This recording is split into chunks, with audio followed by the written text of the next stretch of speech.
মুসা আলাইহিস সালাম বলতেছে বাবুর্চি কোথায়? ও যে তো বাবুর্চির সামনে যায়, টুপি মাথার তো, টুপিওয়ালা দাড়িওয়ালা, বুঝলেন না? কে রে, টাকা দে, এই টাকা দে। বাবুর্চি কয় তুই কে রে? তুই আমার চিনিস? আমার দল ক্ষমতায় আছে। মুসা বলতেছে তুই কে রে? আমারে চিনিস? আমার আল্লাহ ক্ষমতাতে আছে। তোর দল আর আমার আল্লাহ। এখন আপনি বলেন তো কোনটা আসল? এ জোরে গান, কোনটা আসল? আপনার দল ক্ষমতায় না আমার আল্লাহ ক্ষমতায়? এক চল মারাও সারা, বাবুর্চি মরাও সারা। আজকে ফেরাউনের দলেরা যেভাবে ব্যবসা মাটি করতেছে, মুসার দলের মানুষ যতদিন বাংলার জমিনে জন্ম না নিবে ততদিন পর্যন্ত ভালো ব্যবসা হবি না। জোরে খান কথা ঠিক কিনা? মুসা আলাইহিস সালাম রাস্তা দিয়ে যাচ্ছে, দেখে দোকানদার রাস্তাত কাঁদতেছে। তো মুসা আলাইহিস সালাম বলে, কে রে, ব্যবসা বাদ দিয়া দোকানদার মানুষ, তুই রাস্তায় কান্দিস কেন? তো বলতেছে হুজুর, ফেরাউনের বাবুর্চি বাকি খায়া খায় আমার দোকান শেষ করে দিছে। কার বাবুর্চি? টাকা চালিয়ে দোকান তুলে দিবার চায়। কথায় কথায় বলে আমার দল ক্ষমতায়। আমার চিনিস? আমার দল এখন ক্ষমতায় আছে রে। কথা বললে তো দোকান তুলে তোমরে। এখন ওই বাকি খাইয়া খাইয়া আমার দোকান শেষ, এখন আমি রাস্তায় বসে কান দিচ্ছি। বর্তমান সময়ে ফেরাউনের দলের সংখ্যা বেড়ে গেছে। ধরে কোন কথাই কিনা? কথায় কথায় বলে আমার দল ক্ষমতায়। তাবারাকাল্লাযী বিয়াদিহিল মুলক ওয়া হুয়া আলা কুল্লি শাইইন কাদির। লাইলাতুল বরাতে দুই মানুষের দোয়া কবুল হয় না, যারা মুশরিক, ক্ষমতার ব্যাপারে যারা শরিক করে। কেউ যদি বলে আমার দল ক্ষমতায়, কেউ যদি বলে আওয়ামী লীগ ক্ষমতায়, তাহলে সেই ব্যক্তি মুশরিক হয়ে গেছে। জোরে বলেন কথা ঠিক কিনা? ক্ষমতার মালিককে কথায় কথায় কয় আমার চিনিস? আমার দল ক্ষমতাতে আছে, দোকান তুলে ধুমরে। এই জন্য আমার দোকানে সব শেষ, আমি রাস্তায় বসে কান দিচ্ছি। বেটা দোকান দিছে, বাপ বলতেছে তুই যে ব্যবসা শুরু করলি তোর লাভ হবে। এখন ছেলে বলতেছে আব্বা এটা একটা বাপের কথা, আমি দোকান দিছি তো লাভের জন্যেই। বাপ বলতেছে বর্তমান সময়ে, বর্তমান যে সময় চলতেছে এই সময়ে বাকি খায়া তোর দোকান তুলে দিবি রে।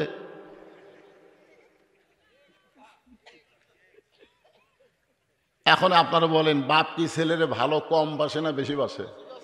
তাহলে বাবা কি ছেলের লাভ দেখতেছে না ক্ষতি দেখতেছে? কারণ বর্তমান সময়। মুসা আলাইহিস সালাম বলতেছে বাবুর্চি কোথায়? ও যে তো বাবুর্চির সামনে যায়, টুপি মাথার তো, টুপিওয়ালা দাড়িওয়ালা, বুঝলেন না? কে রে, টাকা দে, এই টাকা দে। বাবুর্চি কয় তুই কে রে? তুই আমার চিনিস? আমার দল ক্ষমতায় আছে। মুসা বলতেছে তুই কে রে? আমারে চিনিস? আমার আল্লাহ ক্ষমতাতে আছে। তোর দল আর আমার আল্লাহ। এখন আপনি বলেন তো কোনটা আসল? এ জোরে গান, কোনটা আসল? আপনার দল ক্ষমতায় না আমার আল্লাহ ক্ষমতায়? এক চল মারাও সারা, বাবুর্চি মরাও সারা। আজকে ফেরাউনের দলেরা যেভাবে ব্যবসা মাটি করতেছে, মুসার দলের মানুষ যতদিন বাংলার জমিনে জন্ম না নিবে ততদিন পর্যন্ত ভালো ব্যবসা হবি না। জোরে খান কথা ঠিক কিনা?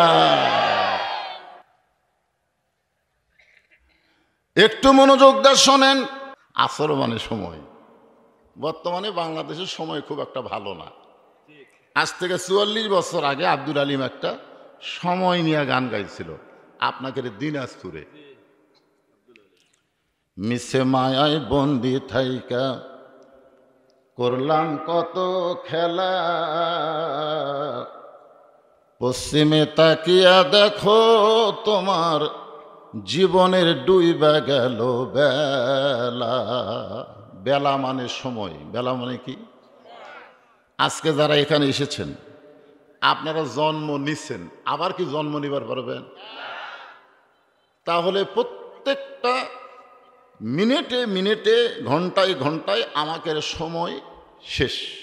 জোরে বলেন ঠিক কিনা? সেই সময়ের কসম করে আল্লাহ বললেন, ইন্নাল ইনসানা লাফি খুসর, নিশ্চয় মানুষগুলো ক্ষতির ভিতরে।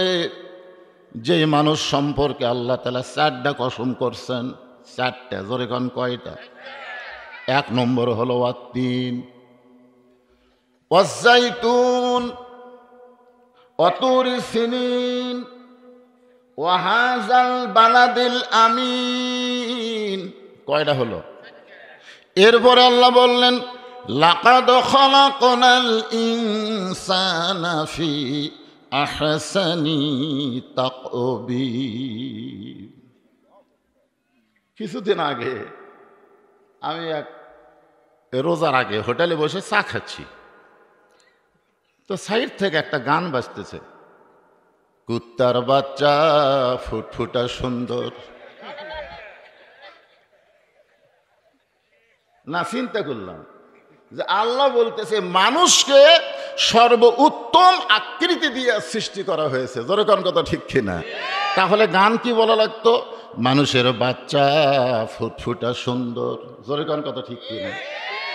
কিন্তু না, আমি পরে শুনলাম ওই ছেলে নাকি ঢাকা ভার্সিটির ছাত্র, ও যেই বলল কুত্তার বাচ্চা ফুটফুটা সুন্দর, আমি চিন্তা করলাম কে রে, কুত্তার বাচ্চা তো সুন্দর না।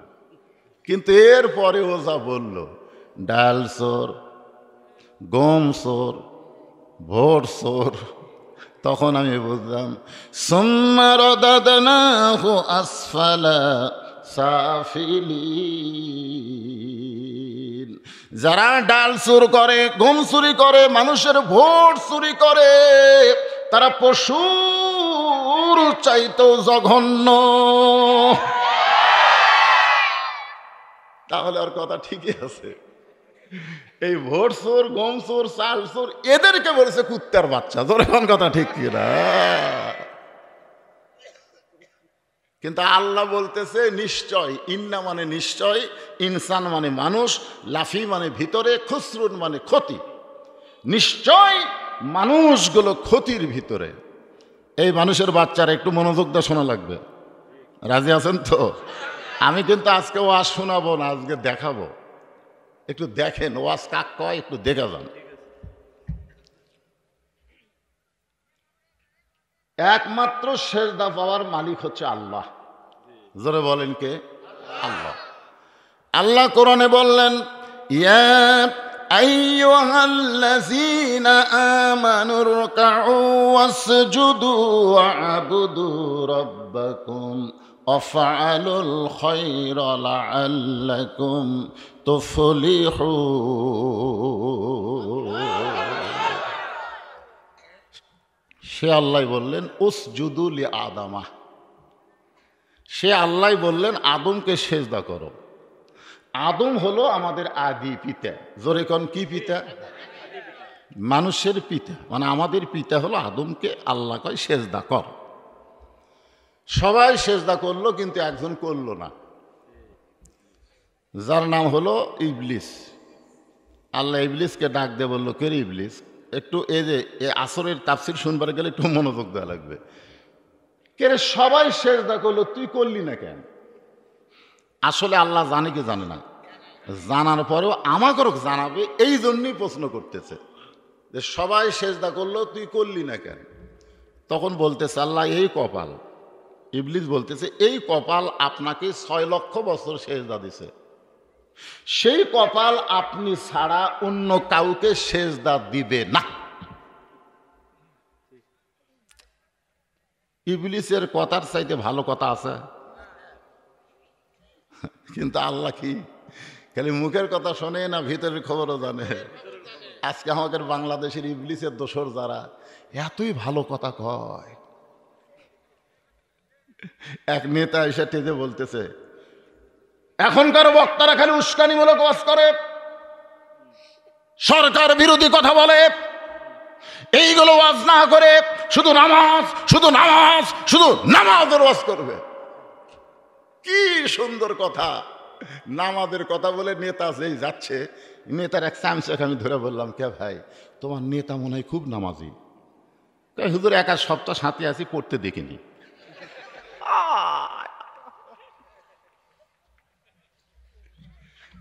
এক আধ সপ্তাহ ওই সাথে আছে, ও পড়াই দেখেনি। খালি মুখের কথা কি আল্লাহ শুনবি? ইল্লা ইবলিস আবা ওয়াস্তাকবার। আল্লাহ বলেন, ইবলিস তুই আমার হেদাত থেকে, রহমত থেকে বের হয়ে যা, বের হয়ে যা, তুই আমার রহমতের এরিয়ার মধ্যে, হেদাতের এরিয়ার মধ্যে থাকতে পারবি না। ইবলিস বলতেছে, আল্লাহ আমি যাব, তো যাওয়ার আগে আপনাকে একটা প্রশ্ন করব। আল্লাহ বলে, কি প্রশ্ন? বলে, প্রশ্ন হলো আপনি বড় না আদম বড়? তা আল্লাহ বলতেছে, তোর মন কি কয়? ইবলিস বলতেছে, আমার ঈমান বলতেছে আপনি বড়, কিন্তু আমার মন বলতেছে আদম বড়। মন আর ঈমানের মধ্যে কি হচ্ছে? যুদ্ধ হচ্ছে, যুদ্ধ। আমরা বক্তারা ওয়াজ করি, ভাই 1 টাকা দান করলে আল্লাহ 10টা টাকা আপনাকে দুনিয়াতে দিবে, আখিরাতে জান্নাত দিবে। ঈমান বলতেছে কথা ঠিকই রে, কিন্তু মন বলতেছে না। মন আর ঈমানের মধ্যে যুদ্ধ হয় না।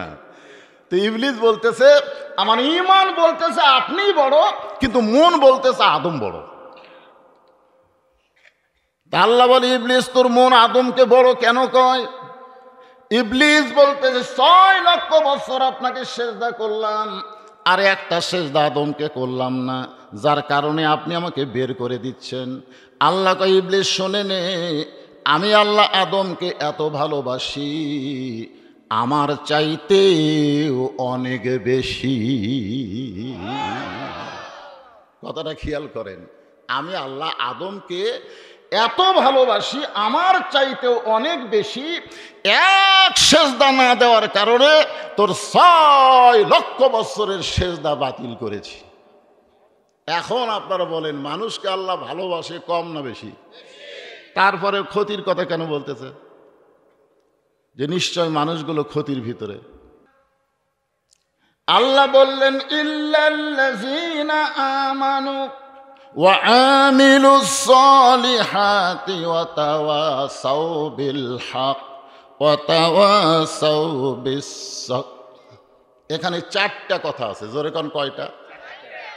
আমি উঠেছি ভাই, ধরেন 5 মিনিট কম 12টায়। আমি হিসাব করে দেখলাম, এই 4টা বিষয়ের উপরে যদি 20 মিনিট করে বলি, তাহলে 4 কোটি 80 মিনিট লাগবে। একেবারে বর্তমান বিশ্বের প্রেক্ষাপট, বাংলাদেশের অবস্থা, আপনাকে রংপুরের ব্যবস্থা, এটা সব কথাই আমার ওয়াজের মধ্যে থাকবে। মনে করবেন, হুজুর হামাকের কথা কেমনে জানলো রে? মানে আপনারা কি করতেছেন সেই কথাও আছে এই 4টা বিষয়ের মধ্যে। ধরে কোন কয় বিষয়? কারণ মাথায় হচ্ছে চুলকানি, পায়ের পাতায় ঢোল কোম্পানি, এই মার্কা ওয়াজ আমি করি না। আমার ক্যাসেট যারা শুনছেন তারা জানেন যে এই জায়গা চুলকানি হচ্ছে, আর এই জায়গাতে ওষুধ মালিশ করার বক্তা আমি না। যেটি চুলকানি সেটি ঢোল কোম্পানি। জোরে কোন কথা ঠিক? হ্যাঁ, এখানে 4টা বিষয়। 1 নম্বর বিষয় হলো ঈমান।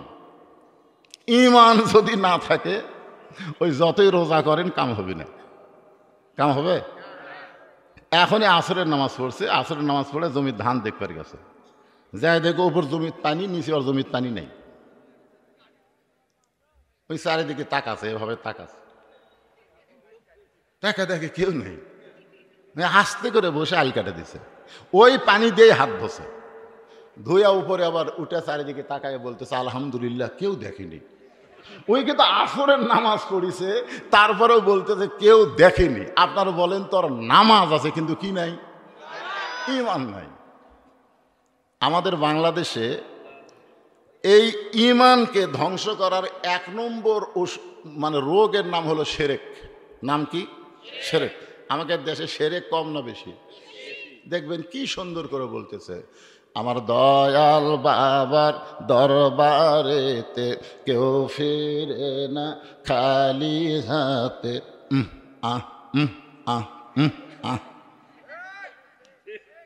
এটা কি ঈমান? যেখানে এটা কি ঈমান? সাহাবেরা বললেন, ইয়া রাসূলুল্লাহ, এই ঈমান সম্পর্কে আমরা জানতে চাই।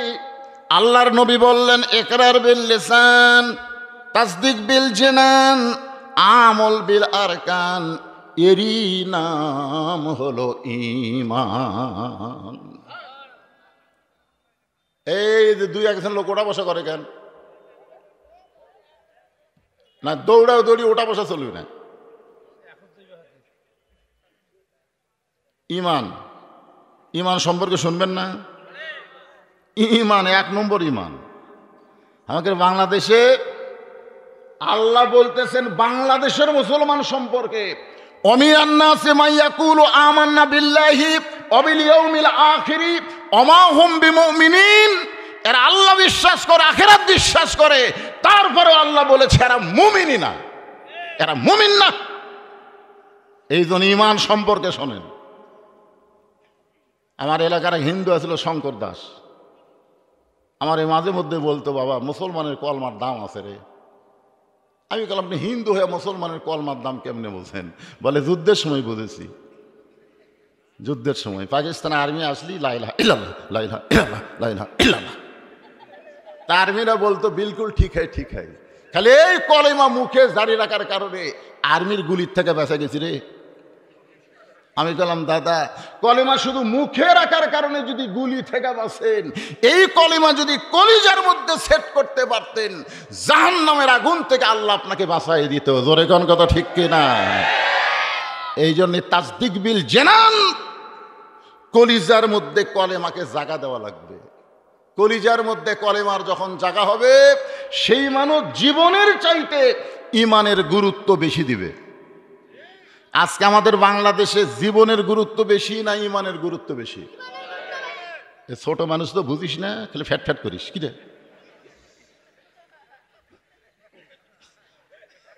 বোঝে না তো।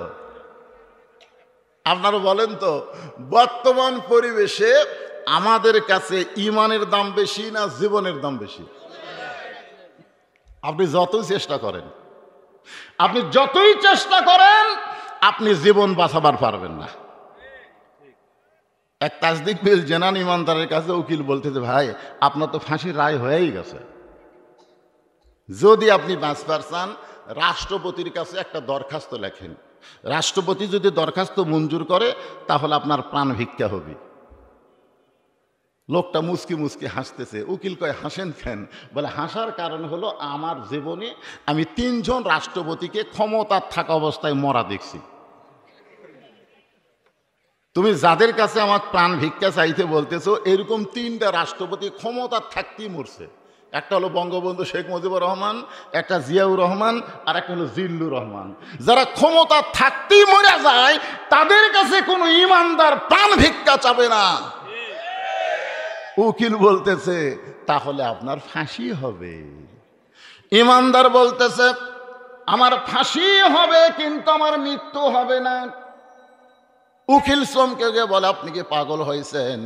আপনার ফাঁসি হবে কিন্তু মৃত্যু হবে না কেন? তখন ইমানদার বলতেছেন ওয়ালা তাকুলু লিমান ইউকতালু ফি সাবিলিল্লাহি আমওয়াতুন বাল আহইয়াউ ওয়ালাকিন লা তাশউরুন।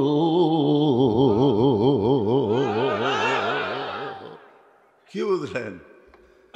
আল্লাহু আকবার তো ঠিকই মানলেন। তাসদিক বিল জানান, এরই মধ্যে খালি ইমানের জায়গা দেন। জীবন দিব কিন্তু বাতিলের সঙ্গে আমরা আপোষ করব। জোরে বলেন, বাতিলের সঙ্গে আপোষ করব। দরকার হলে আল্লাহর জন্য জীবন দেব, বাতিলের সঙ্গে আপোষ কারা কারা করব না 2 হাত তুলে আমার আল্লাহকে দেখান। লিল্লাহি তাকবীর। আত্মান খবর কিন্তু উঠিছে, শুক্রবারের দিনকাল ঠাস করে শব্দ হবে আর কান কুন্টুন সব ঠসা হবি রে। আজকে এত লোক আমার মোবাইল করছে, আর মোবাইল গরম, শেষ পর্যন্ত বন্ধ করতেছি। হুজুর সেই রকম বলে একটা ভম করে শব্দ হবে। ফেরে তুই জোহর নামাজ পড়ছো? কয় না। ফজর নামাজ পড়ছো? কয় না হুজুর। তুই নামাজ পড়িস না, তুই এই শব্দর চিন্তা করিস কেন? খুব খেয়াল করে শোনেন ভাইজান, তাসদিক বিল জানানের পরেই বলা হচ্ছে আমল বিল আরকান। সূরা আসরের 2 নম্বর বিষয় হলো আমিলুস সালিহাত, নেক আমল করা লাগবে। নেক আমল যদি আমরা করতে চাই তাহলে সব পরিবেশে করা যাবে না। নেক আমল করতে গেলে একটা পরিবেশ লাগবে। জোরে কোন কি লাগবে? একটা সুন্দর পরিবেশ যদি তৈরি করতে চান তাহলে সুন্দর একটা সমাজ লাগবে। সুন্দর একটা সমাজ যদি বানাবার চান তাহলে সুন্দর একটা রাষ্ট্র লাগবে। সুন্দর একটা রাষ্ট্র যদি তৈরি করতে চান তাহলে ডক্টর কামালের সংবিধান দিয়ে হবে না, আমার আল্লাহর কোরআনের সংবিধান লাগবে। জোরে বলেন ঠিক কিনা? তাকরিম, সালে আহমদ তাকরিম এবার দুবাই যায় গোল্ডেন পুরস্কার পাচা। একজন সুবহানাল্লাহ করল, কারণ কোন মন্ত্রীর বেটার খাওয়া আছে, কোন এমপির বেটা, ওর বাড়ি হলো চৌহালি থানা, একেবারে বিলের মধ্যে বাড়ি, ঘর বাড়ি ঠিক মতো নাই। টাঙ্গাইল এক বাড়ি, ভাঙ্গাচুর এক বাড়ি ভাড়া লিয়া থাকে। ওই আবার গোটা বিশ্বের মধ্যে 1 নম্বর হচ্ছে, সারা বিশ্বের মধ্যে 1 নম্বর। এই সাকিব আল হাসানেরা কুড়ি দেখালি মার খায়, খোকা খায়। ওরা তখন বিমানবন্দরের নামে মন্ত্রীরা যায় স্বাগতম জানায়, গলাত মালা দেয়। জোরে কোন কথা ঠিক কিনা? আর একটা চৌকিদার পর্যন্ত যায়নি বারা। কোরআনের মাহফিল ভাই দেখেন, আজকে কোরআন দেখেন। এই কোরআনের যখন পরিবেশ তৈরি হবে তখন কোরআন কেমন দামি সেইটা বোঝানোর জন্য বলতেছি। আমার মা বোনেরা যারা পর্দার অন্তরালে আছে আপনারা একটু মনোযোগ দিয়ে শুনবেন। অর্ধ পৃথিবীর খলিফা হযরত ওমর ছদ্মবেশে আল্লাহর কোরআনকে দেখার জন্যে মদিনার অলি গলি ঘুরতেছে। হঠাৎ হযরত ওমর দেখতে পায় 2 পাহাড়ের মাঝখানে একটা গিরিপথ। সেই গিরিপথের ভিতরে একটা সুন্দরী মেয়ে ধীর গতিতে হেঁটে হেঁটে চলতেছে। সুন্দরী, জোরে বলেন কি? এখন সুন্দরী বলতে বাংলার পরিবেশ আপনারা কি বুঝবেন? আমি একজনকে বলছিলাম, বারে সবচাইতে সুন্দরী কে? হুজুর আপনি আলেম মানুষ, কি বুঝবেন?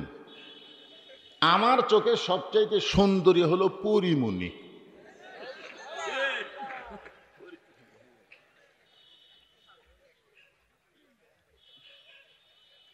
ওর জগৎ সবচাইতে সুন্দরী হলো পরিমণি। আর ওমর ফারুক দেখতেছে 2 পাহাড়ের মাঝখানে গিরিপথে একটা সুন্দরী মেয়ে ধীর গতিতে হেঁটে হেঁটে চলতেছে।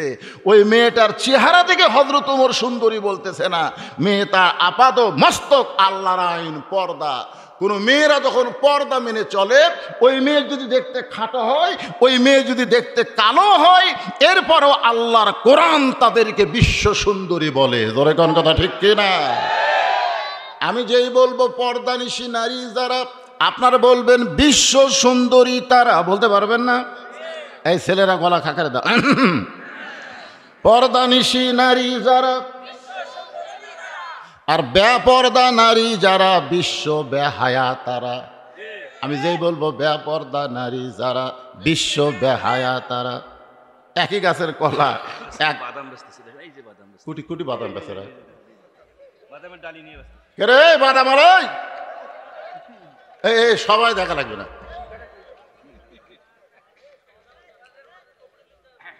আচ্ছা আপনারা ভলেন্টিয়ার দেখেন তো বাদাম বেচে কে রে? ওয়াজের মধ্যে বাদাম কে বেচে রে?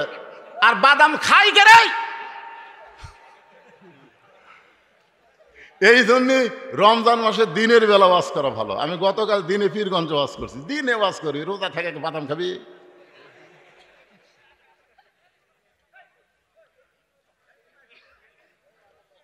আপনারা বলেন তো একই গাছের কলা, এক গামলায় শিলা, এক গামলায় শোঁসাওয়ালা। একই গাছের কলা, খরিদ্দার যা কোনটা নিবে? শোঁসাওয়ালা না শিলা? কলাওয়ালা যদি বলে ভাই তুই কি কলা শিলা খাস না? শিলাই তো খাই, তো আগে থেকে শিলা আছে, খা। তখন খরিদ্দার কি বলবে? আমি খাওয়ার আগেও খাসে। বলে আল্লাহর শপথ কেউ খাইনি রে। বলে তুই 2 চোখ দিয়ে দেখবার পাবি না, অনুবীক্ষণ যন্ত্র চোখত লাগা তারপর দেখ। অনুবীক্ষণ যন্ত্র লাগায় দেখে ব্যাকটেরিয়া, ধুলাবালি, মশা পড়ার কারণে ওই শিলা কলার উপরে খালি কিলবিল কিলবিল করতেছে। খা তো। না ভাই আর খাওয়া যাবে না। তো বেপর্দা নারী যারা, শিলা কলা তারা। জোরে কোন কথা ঠিক না? আমি যেই বলবো বেপর্দা নারী যারা, আপনার বলবেন শিলা কলা তারা। বেপর্দা নারী যারা, ওমর ফারুক ছদ্মবেশে সুন্দরী মেয়েটার নিকটে গিয়ে বললেন, মা, এই নির্জন পথে তুমি একা একা চলতেছ, তোমার সামনেও কোনো মানুষ নাই, পিছনেও কোনো মানুষ নাই, তোমার অন্তরে কি কোনো ভয় ডর লাগতেছে না? সঙ্গে সঙ্গে মেয়েটা হেজাবের ভিতর থেকে বলে, পথিক, তুমি কি হযরত ওমরকে চিনো? তুমি কি হযরত ওমরকে চিনো? যদি হযরত ওমরকে চিনতা তাহলে এরকম বেসাইজা কথা বলতা না। হযরত ওমর যেদিন থেকে আল্লাহর কোরআন দিয়ে রাষ্ট্র চালায়, সেদিন থেকে পৃথিবীর এক প্রান্ত থেকে আর এক প্রান্তে একটা মহিলা যাবে, সেই মহিলার কলিজায় একমাত্র আল্লাহ ছাড়া আর অন্য কারো ভয় থাকবে না। ওমর ফারুক আসমানের দিকে তাকায় বললেন, আল্লাহ, তোমার কোরআনের এত পাওয়ার, তোমার কোরআনের এত পাওয়ার, তোমার কোরআন দিয়ে যখন রাষ্ট্র চলবে তখন পৃথিবীর এক প্রান্ত থেকে আর এক প্রান্তে একটা মহিলা যাবে, সেই মহিলার কলিজায় আল্লাহ ছাড়া অন্য কারো ভয় থাকবে। আর আমাদের বাংলাদেশে বর্তমান প্রধানমন্ত্রী একটা ভালো কাজকে জানেন, 560টা মসজিদ বানাচ্ছে। কয়টা? হায় হায়, সে মসজিদের কি সাইজ রে! কিন্তু মসজিদের দরজার যায় দেখবেন একটাও ভালো জুতা নেই, সব জুতা লিয়ে মসজিদের মধ্যে ঢুকতেছে। দুটা জুতা চোর খালি মসজিদের চারিধার ঘুরতেছে আর বলতেছে, হামাকের ভয়ে, হামাকের ভয়ে সব ভালো জুতা ভিতরে ঢুকছে। চোরেরা কিন্তু বুকু থাবাচ্ছে আর বলতেছে, হামাকের ভয়ে, আমাকের ভয়ে একটা ভালো জুতা ধরে নাই, সব ভিতরে ঢুকছে। যখন মানুষের তৈরি দিয়া দেশ চলবে তখন চোর ডাকাতের মোশান বাড়বে। জোরে কোন কথা ঠিক কি না? আমাকের ভয়ে, আমাকের ভয়ে, তার মানে কি? দুটা চোর আর 500 জন ভালো মানুষ জুতেলা মসজিদের মধ্যে ঢুকছে। যদি আল্লাহর আইন চালু থাকতো তাহলে চোরেরা বুকে থাবা মারবার পারত না, কারণ জুতা কুচুরি করার আগে তার হাত কাটার চিন্তা করতো। জোরে কোন কথা ঠিক?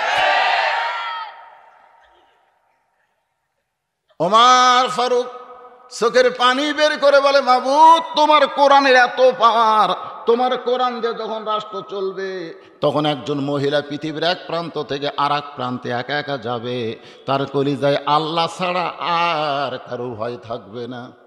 ওমর ফারুক বললেন, মা, তুমি যে ধীর গতিতে চলতেছ, তোমার চলার গতি দেখে মনে হচ্ছে তুমি একজন দুঃখী নারী।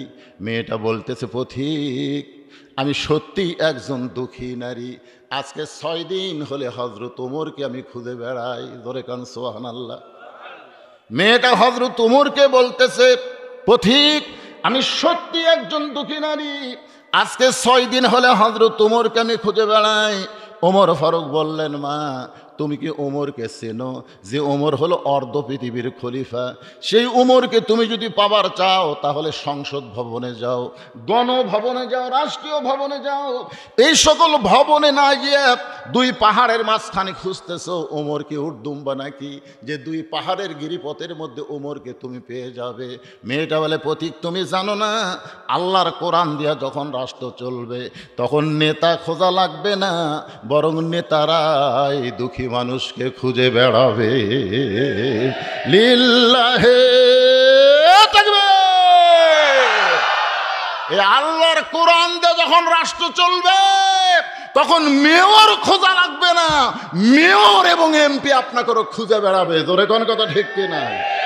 আল্লাহর কোরআন দিয়ে যখন রাষ্ট্র চলবে তখন কোনো গরিব ধনীদের বাড়ি যাওয়া লাগবে না, বরং ধনীরাই গরিবের বাড়িতে বাড়িতে ঘুরবে।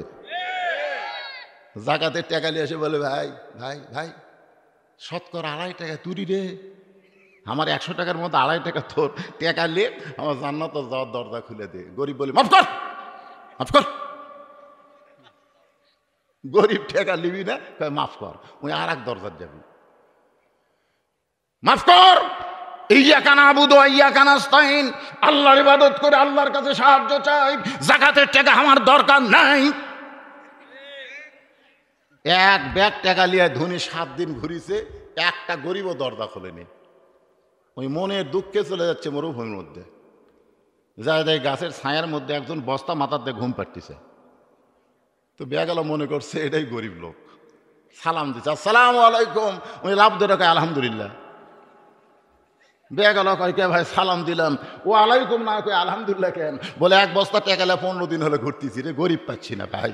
তো গরিব মনে করে আল্লাহ শুকর আদায় করছে, টাকার বস্তাটা লেতো। কয় করে আমি ঘুরি 7 দিন, তুই ঘুরিস 15 দিন, তাহলে গরিব গেল কোথায়?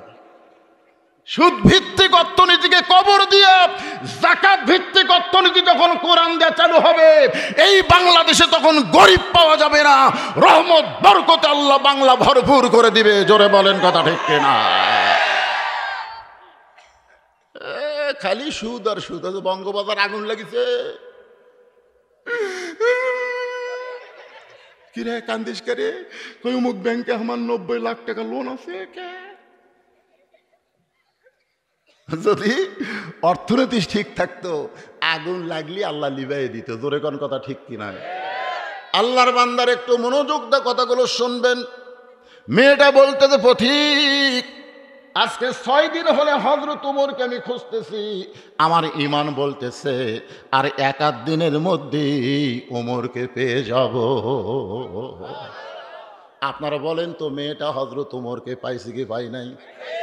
ওমর ফারুক বলতেছেন, মা তুমি যেই উমরকে 6 দিন হলে খুঁজতেছো, আমি হইলাম সেই উমর। সঙ্গে সঙ্গে মেয়েটা বলতেছে, আমির আল মুমিনিন, তাহলে আপনি চোরের মতন একা একা কেন ঘুরতেছেন? আপনি হলেন বাংলাদেশের মতন, বুঝানোর জন্য বলতেছি, এই বাংলাদেশের মতন 96টা দেশের হলেন প্রধানমন্ত্রী খলিফা, আপনি চোরের মতন একা একা ঘুরতেছেন। আপনার কি স্যামসিয়া নাই? স্যামসিয়া জোরে কোন কি? এই বাংলাদেশের মতন 96টা দেশের খলিফা, তাই 1 লাখ লাখ ঘুরতেছে, র্যাব পুলিশ স্যামসিয়া। কি মনে করতেছেন আমাকে চেয়ারম্যান ঘরে চৌকিদার লিয়া আর এমপি করে পুলিশের গাড়ি লিয়া? জোরে কোন কথা ঠিক কিনা? আর মন্ত্রী আলি তো ভাই হায় হায় রে। মেয়েটা বলতেছে, তাহলে চোরের মতন একা একা ঘুরতেছেন, আপনার কি কোনো চামচা নাই? ওমর ফারুক চোখের পানি বের করে বলতেছেন, মা চামচা পালার পশা নাই, চামচা পালার পশা নাই, গরিবের গম মারা টেকা মারা দেওয়া লাগবে 10 কেজি, দিছে 8 সের। বিজিএফ কার্ডের চাউল দেওয়া লাগবে কয় কেজি? 10 কেজি, মাপা হচ্ছে 8 সের। একজন যা বলতে, চেয়ারম্যান সাহেব লেখা আছে 10 কেজি, 8 সের হলো, এর নাম কেটে দিত, এর নাম কেটে দে। জোরহাত করে বলতে, যা দিচ্ছেন তাই, যা দিচ্ছেন তাই, তাও কাটেন না ভাই। কে রে, তোর চাউল না মারলে আমি চামচা পারবো কি দিয়ে রে? ওমর ফারুক বলতেছেন, চামচা বলার পশা নাই। জুমার দিনে খুতবা দিচ্ছেন হযরত ওমর, মাঝখান থেকে এক মুসল্লি দাঁড়ায় বলতেছে, আমির আল মুমিনিন খুতবা বন্ধ করেন, আপনার খুতবা শুনবো না। ওমর ফারুক বললেন, আমার খুতবার মধ্যে ভুল কোথায়? ভাই ভুল আপনার খুতবা না, ভুল হলো আপনার জুব্বা। আমাদেরকে খাটো পাঞ্জাবি দিয়ে আর আপনি লম্বা জুব্বা পরে খুতবা দিবেন? হ্যাঁ, আমাদেরকে খাটো পাঞ্জাবি দিয়ে আপনি লম্বা জুব্বা পরে খুতবা দিবেন? এই লম্বা জুব্বার কাহিনী না বলা পর্যন্ত খুতবা আমরা শুনবো না। খুতবা মানে ভাষণ, খুতবা মানে বক্তব্য। অর্ধ পৃথিবীর খলিফার বক্তব্য আটকে দিছে। আব্দুল্লাহ ইবনে ওমর বাপের কাছে এসে বলতেছে, রে নবীর সাহাবীরা, তোমরা খাটো পাঞ্জাবি হলেও তো নতুন গাওয়ার দিয়ে নামাজ পড়ে রাইছো, কিন্তু আমার সবাই বলে আজকে জুমার দিনে নতুন না পড়া পুরাতন কেন? বলে নতুন পড়বো কোত্থেকে? এই যে এই ব্যক্তি গভীর রাত্রে আমার দরজাত গেছে, যাই ডাকতেছে, আব্দুল্লাহ আব্দুল্লাহ। আমি দরজা খুলে দেখি বাবার হাতে একটা পাঞ্জাবি। আমি খুশি হয়ে বললাম, বাবা বাইতুল মাল থেকে আমাকে একটা দিছে, আপনি আর একটা দিবে রাখছেন? ওমর ফারুক সঙ্গে সঙ্গে বললেন, ইন্নাল্লাহা ইয়ামুরুকুম আন তুআদ্দুল আমানাতি ইলা আহলিহা ওয়া ইযা হাকামতুম বাইনান নাস আন তাহকুমু বিল আদল। 6 বছর হলে আমের গাছের চাষ করছে। জ্যৈষ্ঠ মাসে দেখতে পারে গেছে আম পাকছে কিনা, যায় দেখে ছোট এক বাচ্চা গাছের ডালে বসে আম পাড়তেছে। বাগানের মালিক কয় আমি খাইনি, বৌসল কেউ খায়নি, আর তুই আমার গাছে চড়ে আম পাড়তেছিস, তোর বাপক যা বিচার দে মোরে, এই তোর বাপক যা বিচার দে মোরে। ছেলে খালি মুসকে মুসকে হাসে। বাগানের মালিক বলে হাসিস কেন? বলে বাবা কোথায় খুঁজবার যাবেন, বাবাও আর এক গাছত চড়ছে। তাকায় দেখে ওর বাপ খালি আম পাড়ে আর বস্তা ভরায়। গাছের নিচে বসে বলে আল্লাহ বিচার দেব কার কাছে? বেটাও চোর, বাপও চোর। আজকে আমাদের বাংলাদেশে বিচার দিবেন কার কাছে? সব শালাই চোর। জোরে কোন কথা কন না কেন, কথা কন না কেন? আব্দুল্লাহ বলতেছে আমি একটা পাঞ্জাবি পাইছি, আর একটা দিবার আইছেন। উমর ফারুক বলতেছে বেটা ওয়াইযা হাকামতুম বাইনান নাস আন তাহকুমু বিল আদল, তোকে আর একটা জুব্বা দিবার আসি নাই, পাঞ্জাবি দিবার আসি নাই, এটা আমার ভাগত পড়ছে। তা আমি এই খাটো পাঞ্জাবি দিয়ে খুদ্া কেমনে দিব, তোরটা আমাকে দান করে দে। আব্দুল্লাহ বলে গভীর রাত্রে আমারটা আমার বাবাকে দান করে দিলাম। আমার এবং বাবারটা একত্র মিলে জুব্বা বানায়, সেই জুব্বা বানায় বাবা খুতবা দেয়। এখন বলো বাবার খুতবা শোনা যাবে কি যাবে না? সমস্ত সাহাবীরা কান্দে আর বলে আল্লাহর কোরআন দিয়ে যখন রাষ্ট্র চলবে জনগণ এমন নেতা দেখতে পাবে। ওমর ফারুক বলতেছেন মা ইন্নাল্লাহ, একটু মনোযোগ দিয়ে শুনবেন, ইন্নামাল মুমিনুনা আল্লাযীনা ইযা যুকিরাল্লাহু ওয়াজিলাত কুলুবুহুম ওয়া ইযা তুলিয়াত আলাইহিম আয়াতুহু যাদাতুহুম ঈমানাও ওয়া আলা রাব্বিহিম ইয়াতাওয়াক্কালুন। আমার কোনো চামচা লাগবে না, আমি ভরসা করি কার ওপর? ওয়া আলা রাব্বিহিম ইয়াতাওয়াক্কালুন। এখন তোমার কাছে আমার প্রশ্ন হলো, তুমি 6 দিন হলে আমাকে খুঁজতেছো কেন? আমাকে খোঁজার কারণ কি? আমি তো দুঃখী মানুষকে খুঁজে বেড়াই, তুমি 6টা দিন হলে আমাকে খুঁজতেছো, কারণ কি? মেয়েটা বলতেছে আমিরাল মুমিনিন, আমার জীবনের সবচাইতে বড় দুঃখ হলো, খুব মনোযোগ দিয়ে শুনবেন, আমার মা বোনদের জন্য বলতেছে মা কোনো বক্তা আপনাকে ওয়াজ করেনি, আমি কেবল শুরু করছি, একটু মনোযোগ দিয়ে শোনেন। কারণ মায়েরা যদি ভালো না হয় পেটের বাচ্চা ভালো হবে না। খালি কান্দে, খালি কান্দে, কে কান্দে? ওর কান্দন শুরু করছে সিজার করার পর থেকে, জানেন? কারণ 2 দিন পরে নর্মালে বাচ্চা হবে, 2 দিন পরে নর্মালি বাচ্চা হবে। কিন্তু ডাক্তারের কাছে গেছে, ডাক্তার টাকা কামাইয়ের জন্য বলতেছে পানি শুকে গেছে, পানি নাই, একটু বেকা হয়ে আছে, কি করবেন? তাহলে কাটাই বার করেন, 2 দিন পরে এমনি হবি। আর টাকা কামাইয়ের জন্য 2 দিন আগে যা দেখে ঘুমই ছাড়েনি, ওই পেটের মধ্যে ঘুম পাড়তেছে। তখন ডাক্তার কয় রে পেটও কাটনো, ইয়ে তো সে এখন পাইনি, কি করি? তখন বার করে এই ঠ্যাং ধরে এইরকম একটা ঘুরুন দেয়, এই ঘুরানে মাথার ঝাঁকিবে, এই করে কান্দা ওঠে। এই বাচ্চারা জীবনে কোরআনের মাহফিলে ঠিক মতো বোঝা পারবি না, ও যে ঝাঁকি খাসা, এর নাম হলো সিজার করা। জোরে কোন কি করা? শোনেন 3টা জিনিস মনোযোগ দিয়ে শোনেন। ডাক্তার আমি বহু ডাক্তারকে জিজ্ঞাসা করছি, ডাক্তারের বইয়ের কোনোদিন সিজার লাগে না, মৌলবীর বাড়িতে কোনোদিন মিলাদ হয় না, পীরের বউ কোনোদিন মুরিদ হয় না। জোরে কোন কথা ঠিক কিনা? খুব খেয়াল করবেন, যারা ডাক্তার বড় বড় ডাক্তার তারকে বইয়ের বাচ্চা হয় নর্মালে, সিজার করে না, কারণ সিজার করলে বাচ্চার ক্ষতি, মায়ের ক্ষতি। আর 2 নম্বর হলো আমাদের মতন মৌলবী যারা, এরকে বাড়িতে কোনোদিন মিলাদ হয় না, কারণ এরা জানে মিলাদ একটা ফাও জিনিস, এরা পরের বাড়ি পড়াবে কিন্তু নিজের বাড়িতে হবি না। আর 3 নম্বর হলো পীরের বউ মুরিদ হয় না, কারণ পীরের বউ জানে আমার পীর 1 নম্বর লুচ্চা, মাঝে মধ্যে মুরিদের বউয়ের দিকে চোখ মারে, খোঁজলে দেখবেন একটা পীরের বউ মুরিদ না। তাহলে কয়টা করলাম? 1 নম্বর কি ডাক্তারের বউয়ের কি লাগে না? জোরে কোন কি লাগে না? মৌলবীর বাড়িতে কি হয় না? আর পীরের বউ, এই 3টা জিনিস খেয়াল করবেন। মেয়েটা বলতেছে আমিরাল মুমিনিন, আমার জীবনের 1 নম্বর দুঃখ হলো আমি 6 বছর বয়সে ঈমান গ্রহণ করেছি। ইল্লাল্লাযীনা আমানু, আমি 6 বছর বয়সে ঈমান গ্রহণ করেছি। আমার জীবনের সবচাইতে বড় দুঃখ হলো আমি ঈমানের কলেমা পড়ি নাই। আমি 6 বছর বয়সে ঈমান গ্রহণ করেছি। শুধুমাত্র ঈমান গ্রহণ করার অপরাধে 12 বছর আমাকে জেলখানায় বন্দি জীবন কাটাতে হয়েছে। সকালবেলা 3টা করে চাবুক, বিকেলবেলা 3টা করে চাবুক মারছে। আমার দেহের এমন কোনো জায়গা নাই যেই জায়গায় চাবুকের আঘাত লাগে নাই। এই কথাটা খেয়াল করছেন? 6 বছর বয়স আমি কি করছি? ঈমান পড়িছি না গ্রহণ করছি? আজকে বাংলাদেশে যারা কোরআন গ্রহণ করছে তার কি জন্য বিপদ, আর যারা খালি ঝুঁকতিছে মারতিছে ঝুঁকতিছে মারতিছে কি পড়িস না? একটা বিজ্ঞাপন পড়ে, এরকম পড়ার পরে বলতেছে বক্তা, প্রধান বক্তা বজলুল রশিদ, দ্বিতীয় বক্তা রাফুল ফরাদ বিন মাহমুদ, তৃতীয় বক্তা মৌলভী আব্দুল বারী রশিদি। সবাই বলতেছে ভাই কি বললি?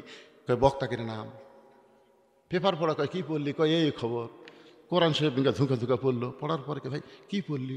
কই পড়ছি ভাই কিন্তু বুঝিনি। এই কোরআনের ভাগ্য এত খারাপ, পড়ে ঠিকই বোঝে না। তো যদি না বোঝে তাহলে কোরআন গ্রহণ করবে কেমনে? আর কোরআন যতদিন গ্রহণ না করবে তাদের বিরুদ্ধে বাতিল কোনোদিনও লাগবে না। জোরে কোন কথা ঠিক কিনা?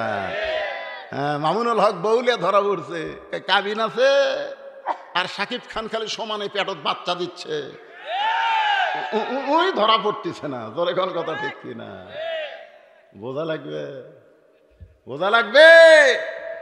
একটু মনোযোগ দিয়ে কথাগুলো শুনবেন। শুধুমাত্র কোরআন গ্রহণ করার অপরাধে 12 বছর জেলখানায় বন্দি জীবন কাটাইছি। সকালবেলা 3টা করে চাবুক, বিকালবেলা 3টা করে চাবুক মারছে।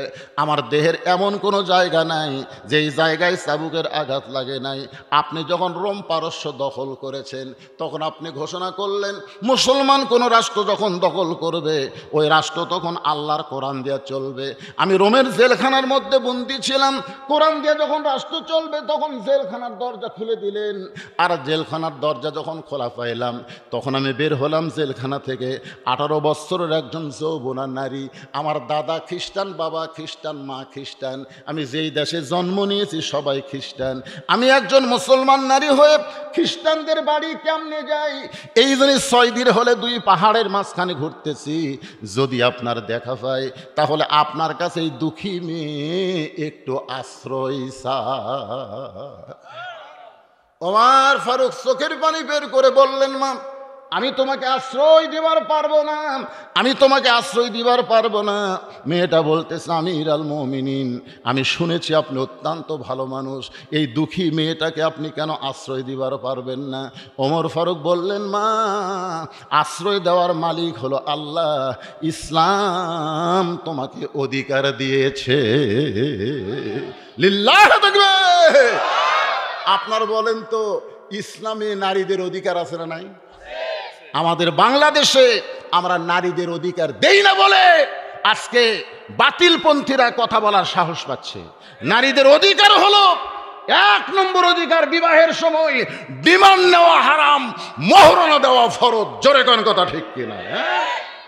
আর কতগুলা বাপ হজ করবার যাচ্ছে, যার সময় ছেলের 20 বিঘে দেয় আর মেয়ে দেয় অর্ধেক বিঘে, তাও দেয় জমি এমন জায়গা যেটা আবাদ হয় না।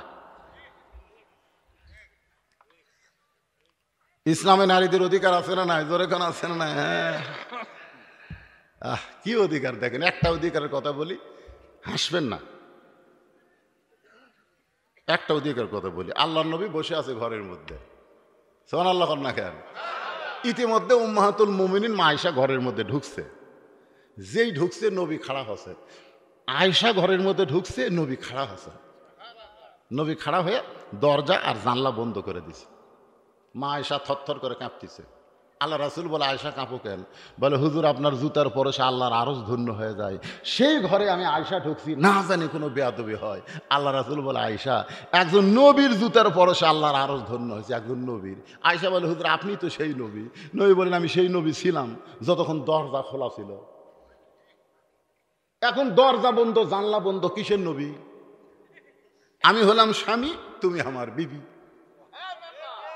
এই বলে নবী যেই হাত বাড়াছে, মা আয়েশা দৌড়ে এসে নবীর বুকের মধ্যে মাথা ঢুকাই বলে, আল্লাহ আল্লাহ, আমার নবী শুধু বিশ্ব নবী না, আমার নবী হলেন পৃথিবীর 1 নম্বর স্বামী। জোরে কোন সুবহানাল্লাহ। নবী আস্তে করে এই যে ডান হাতখানা মা আয়েশার পিঠের উপর একটা চাপ দিছে। এই চাপের নাম হলো সুন্নতি চাপ, মহব্বতী চাপ। আপনারাও দিবেন বউ কিংবা বুকের মধ্যে। এই একটা যেই চাপ মারছে, তখন আল্লাহ জিবরাইলকে বলতেছে, জিবরাইল যা যা কোরআনে আয়াত না নবীর কাছে যা। জিবরাইল বলে, আল্লাহ নবীর কাছে তো কোরআনে আয়াত না 12 বার যায়। বলে, নবী ঘরের মধ্যে এমন আমল করতেছে, আমিল সালেহা, সূরা আসরের 2 নম্বর বিষয়, এমন নেক আমল করতেছে যে আমলে আমি আল্লাহর আরশ খুশি হয়ে গেছে। আপনি আর কোন তো নবী কি ঘরের মধ্যে শেষ দাঁত আছে, কোরআন শরীফ পড়তেছে, জিকির করতেছে, তাহলে কি আল্লাহর আরশ খুশি হইতে কি বুকের মধ্যে লিছে। ফেরেশতা জিবরাইল এসে বলতেছে, আসসালামু আলাইকা ইয়া রাসূলুল্লাহ, আল্লাহ তাআলা আপনার জন্য নাজিল করেছে হুন্না লিবাসুল লাকুম ওয়া আনতুম লিবাসুল লাহুন্না। স্বামী হলো বিবির পোশাক, বিবি হলো স্বামীর পোশাক। এই আয়াত দিয়ে আল্লাহ বুঝাইলেন নারী পুরুষের সমান অধিকার। জোরে বলেন কত ঠিক, জোরে বলেন কত ঠিক। ওমর ফারুক বললেন, মা তুমি আশ্রয় চাইবা কেন? ইসলাম তোমাকে অধিকার দিয়েছে। মেয়েটা বলতেছে, আমিরুল মুমিনিন, ইসলাম আমাকে কি অধিকার দিল? ওমর ফারুক বললেন, মা এখন তোমার বয়স কত? মেয়েটা বলতেছে, আমার বয়স হলো 18 বছর। ওমর ফারুক বললেন, অনেক অধিকার ইসলাম তোমাকে দিয়েছে। এই মুহূর্তে 1 নম্বর অধিকার হলো ভালো একটা ছেলের সঙ্গে তোমাকে বিবাহ বসার অধিকার দিয়েছে। 18 বছরের যৌবনা নারীর জন্য একটা ভালো ছেলে। জোরে কোন কি ছেলে? ভালো, ভালো, সুন্দর না। যদি বলতো ওমর ফারুক যে সুন্দর ছেলে, তাহলে আমার মতন কালো মানুষ বউ পাত না। কি হুজুর, এটা কি কছে কোন তো? ভালো কছে, সুন্দর সুন্দর কলে আমি বউ পাই। মারাত্মক কথা। একটা ভালো ছেলের সঙ্গে বিবাহ বসার অধিকার ইসলাম দিয়েছে। কিন্তু তোমার তো অভিভাবক নাই, তুমি ভালো ছেলে কোথায় পাইবা? বরং আমি একটা ভালো ছেলের খবর দেই। মেয়েটা বলতেছে, আমিরুল মুমিনিন, তাহলে বলেন তো আপনার কাছে ভালো ছেলের খবর কি? ওমর ফারুক বললেন, ছেলেটার নাম হলো আব্দুল্লাহ, বাবার নাম হলো ওমর, হাদিসের হাফেজ, 30 পারা কোরআনের হাফেজ, 22 বছর বয়স, 6 ফুট 2 ইঞ্চি লম্বা, গায়ের রং ফর্সা, চাঁদের বরণ চেহারা। এই ছেলেটার সঙ্গে যখন তোমার বিবাহ হবে, তখন তুমি আমার বৌমা হবে। আমার বাড়িতেই আমি তোমাকে বৌমার অধিকার দিয়া দিব। আপনাদের এলাকায় ছেলের বউকে আপনারা কি কন? বৌমা কন না? আমাদের বগুড়াতে কয় বৌমা, বৌমা।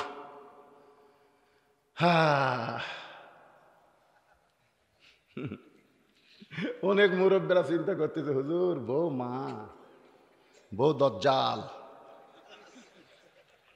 আমার শ্বশুর আসবে সোমবারে, আমার শ্বশুর শনিবার থেকে বউ আমার কান গরম করতেছে। আমার বাপ কিন্তু পাতাশি মাছ খায়, আমার বাপ কিন্তু দেশি মুরগি খায়, আমার বাপ কিন্তু ইলিশ মাছ খায়, আমার বাপ কিন্তু এশিয়ার দই মিষ্টি খায়। আচ্ছা ঠিক আছে রে, ঠিক আছে, আমি সব এনে দিলাম। সোমবার সকাল থেকে পাক হচ্ছে, দুপুরবেলার দিকে টেবিল ভরা খাবার, 14-15 আইটেম। আমার শ্বশুর খাচ্ছে, আমার বউ খিলাচ্ছে। আমার শ্বশুর খাবার চাচ্ছে না, বউ জোর করে দিচ্ছে, আর একটু করে খান আব্বা। আমি দূর থেকে দেখতেছি আর আল্লাহ শুকর আদায় করতেছি, মেয়েরা বাপকে কত ভালোবাসে, আলহামদুলিল্লাহ। আমার শ্বশুর রাগ করে বলতেছে, এই জন্যই তো আসবার চাইনি, এত খাওয়া যায়। আসলে আমার কলজা ভরে গেল, মেয়েরা তার বাপকে কত ভালোবাসে। কারণ আমাকে আল্লাহ ছেলে দেয়নি, 3টা মেয়ে দিছে। কিন্তু কিছুদিন পরে আমার এমনই রাগ ধরলো ভাই, আমি দূর থেকে তাকায় দেখি আমার বাপের সামনে 1 থালি বিস্কুট। আমার বাপ খালি বিস্কুট মুখত দেয়, আর কিছুক্ষণ পর পর এই লোক এটি দেয়, বিস্কুট খায়, লোক এটি দেয়। তা আমি কইলাম, কে রে, বিস্কুট খায় আর লোক দেখি করে? তো দূর থেকে দেখে তার বোঝা যায় না। কাছে এসে আব্বাকে সালাম দিল, আসসালামু আলাইকুম, আব্বা কেমন আছে? মানে আমি সালাম দিছি, উত্তর নেই।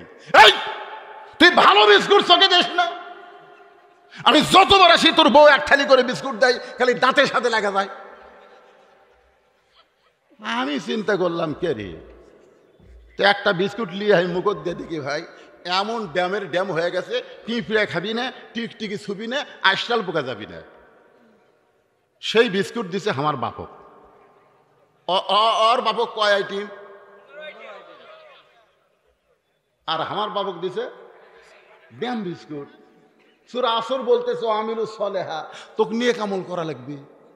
আল্লাহ সূরা মুলকে বলেছে লিয়াবলুয়াকুম আইয়ুকুম আহসানু আমালা, তোকে নিয়ে কামলের পরীক্ষা কর্ম। এখন আমি কি করব? চিন্তা করতেছি শ্বশুর আগে না বাপ আগে, শ্বশুর আগে না বাপ আগে, শ্বশুর আগে না বাপ আগে। তখন সূরা বনী ইসরাইল থেকে আল্লাহ বলতেছে ওয়াকাযা রাব্বুকা আল্লা তা'বুদু ইল্লা ইয়াহু ওয়া বিল ওয়ালিদাইনি ইহসানা। আমি আস্তে করে, বাবা কিন্তু বিস্কুট খাচ্ছেই, আমি আস্তে করে ঘরত গেলাম। ঘর যে কি করি, নেক আমল যে করা লাগবে, এখন পরীক্ষা হচ্ছে। যে ঘরের মধ্যে যে বসন্তের তা আমার বউ দৌড়ে এসে দরজাত বলতেছে আপনার শরম নাই, বাবা বসে আছে আপনার শরম নাই। কুকিলের মতন আমি তোকে ডাকতে চাই। যেই ঘরের মধ্যে আছে আস্তে করে সিটকি তুলে দিচ্ছে। আমার বাপ বলছে বুঝলই, আমি এখানে বসে থাকতেই বউ ঘরের চলে সিটকি তুলে দিলি কেন? আমি কইলাম ইন্নাল্লাহ মা সাবিরিন ওয়া তাওয়াসাউ বিস সবর। আব্বা একটু ধৈর্য ধারণ করেন, আব্বা একটু ধৈর্য ধারণ করেন আব্বা। আমার বাপ মনে করছে যে আমি বসে থাকতে বউ তুলে সিটকি লেগে দিল, উল্টা বুঝিছে। কিন্তু আমি তার উল্টা কাম করবো না। আমি নেক আমল করার জন্যে এই জায়গায় হাত দিলাম, নেক আমল। কারণ সরাসরি গন্ধম খাচ্ছে, তো সরাসরি গন্ধম খাচ্ছে, বুঝলেন না? আদমক তো শরবত করে খিলেছে, আর এই হাওয়া সরাসরি খাচ্ছে। এই জন্য এই জায়গাতে একটু ধরা দরকার। এই জায়গা খুব জোরে ধরিনি, আস্তে যেই ধরছি ধরে বলতেছি তুই সকালে মর, বিকালে বিয়ে করবো। তোকে ছাড়া দিলে আর বইয়ের অভাব নাই। দাড়ি লাল হতে দেখে কি বইয়ের অভাব? বহু মেয়ে আমার ভক্ত আছে রে, খালি আজই যদি ফেসবুকে দেই যে আমি বউ ছাড়া দিচ্ছি, ভাই একটা বউ চাই, লাইন ধরবি। তুই মরে গেলে তোকে ছাড়া দিলে আমার বইয়ের অভাব নাই, কিন্তু যেই বাপকে তুই ড্যাম বিস্কুট দিছিস ওই বাপ যদি আমার মারা যায় কিয়ামত পর্যন্ত কানলে আমি বাপ পাবো না রে। সঙ্গে সঙ্গে আমার বউ পাঁচ চাপা ধরে বলতেছে আজ থেকে আপনার বাপ আর আমার বাপ একই বাপ। ও আমিলুস সলেহা, আমি আর আল্লাহর শপথ কিছুই করিনি, খালি ছেড়ে দিছি, ঘর খুলে দিছি। তাকে দেখে আব্বা নাই, শরমে আব্বা চলে গেছে। এরপরে আব্বা 10-15 বছর বাঁচে ছিল। আব্বা মাঝে মধ্যে আমাকে বলতো বাবা ঘরের সিটকে আটকে দিয়ে তুই যে নেক আমল করছিস রে, এরপর থেকে তোর বউ আমার বউ মা হয়ে গেছে রে, বউ মা রে, বউ মা। তো মাঝে মধ্যে আপনাদের বইয়ের দিকে দেখার দরকার আছে না নাই? জোরে গান আছে না নাই? দেখবেন আপনার বউ তার বাপের বাড়ির আত্মীয়র সঙ্গে কেমন করে, আর আপনার বাড়ির আত্মীয়র সঙ্গে কেমন ব্যবহার করে। এটা ছেলে হিসাবে নেক আমল দেখার দরকার আছে না নাই? একটু মনোযোগ দা কথাগুলো শুনবেন। ওমর ফারুক বললেন আমার আব্দুল্লাহর সঙ্গে তোমার বিয়েটা দিয়া তোমাকে আমার বৌমা বানায়া আমার বাড়িতেই তোমাকে অধিকার দিবার চাই। মেয়েটা বলতেছে আমিরুল মুমিনিন, আপনি যে আব্দুল্লাহর কথা বললেন, এ আব্দুল্লাহর চাইতে ভালো ছেলে কি দুনিয়াতে নাই? আপনি কিন্তু বলেছেন ভালো একটা ছেলের সঙ্গে বিবাহ বসার অধিকার আছে, এ আব্দুল্লাহর চাইতে ভালো কোনো ছেলে কি দুনিয়াতে নাই? ওমর ফারুক বললেন মা এই মুহূর্তে আমার আব্দুল্লাহর চাইতে ভালো ছেলে দুনিয়াতে নাই। এই কুত্তা খ্যাম খ্যাম করে, বোঝেন না কি জন্য? কন্ত এ কুত্তা কি জন্য চিল্লাই?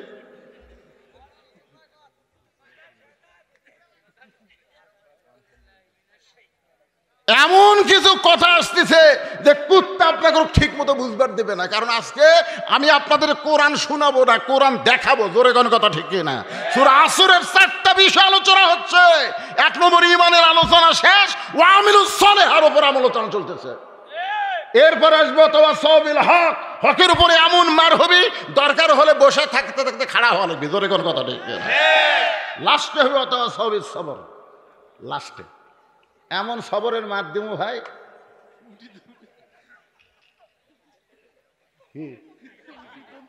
না দৌড় দিবি কে, দৌড়াবি কে?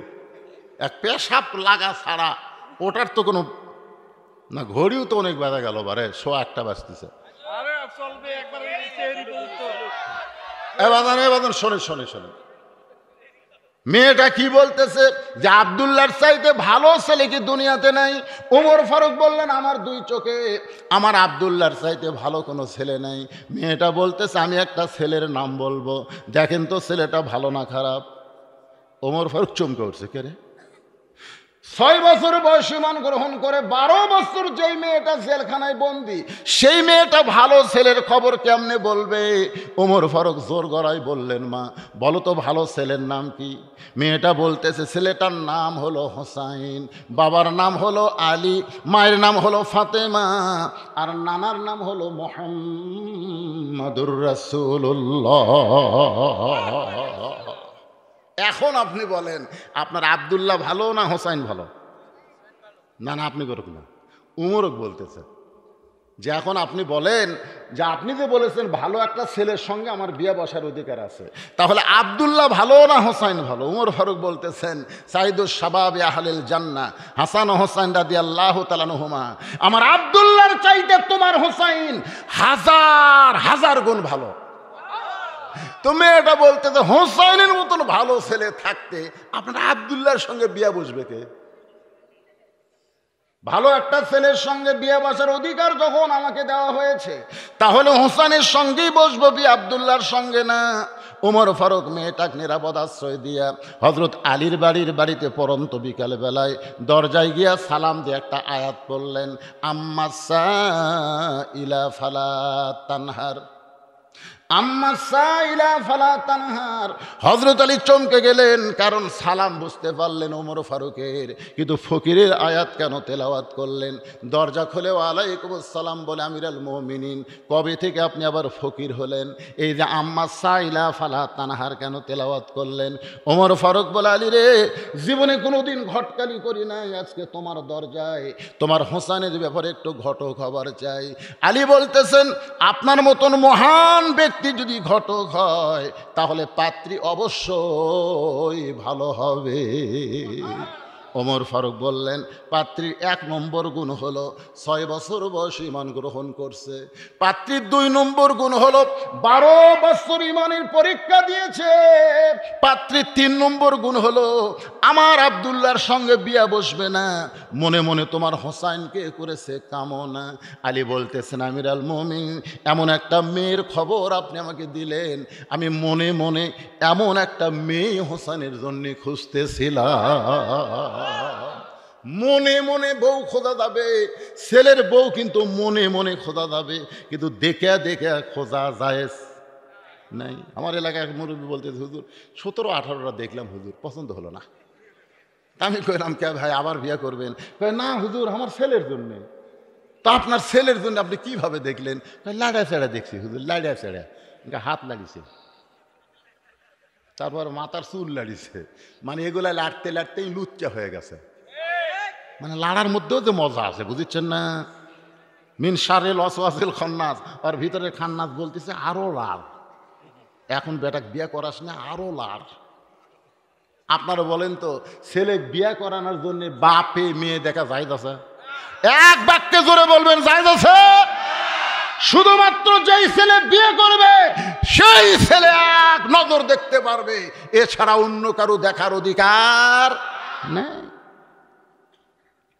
মনে মনে মনে মনে কল্পনা করবেন যে আমার ছেলেকে একটা পর্দানিশী মেয়েকে বিয়ে করাবো, আমার ছেলের মেয়ে বউ যেন কোরআনের হাফেজা হয়, আমার ছেলের বউ যেন ভালো হয়, নামাজি হয়, এরকম মনে মনে আপনি কল্পনা করবেন, ঠিক কিনা বলেন?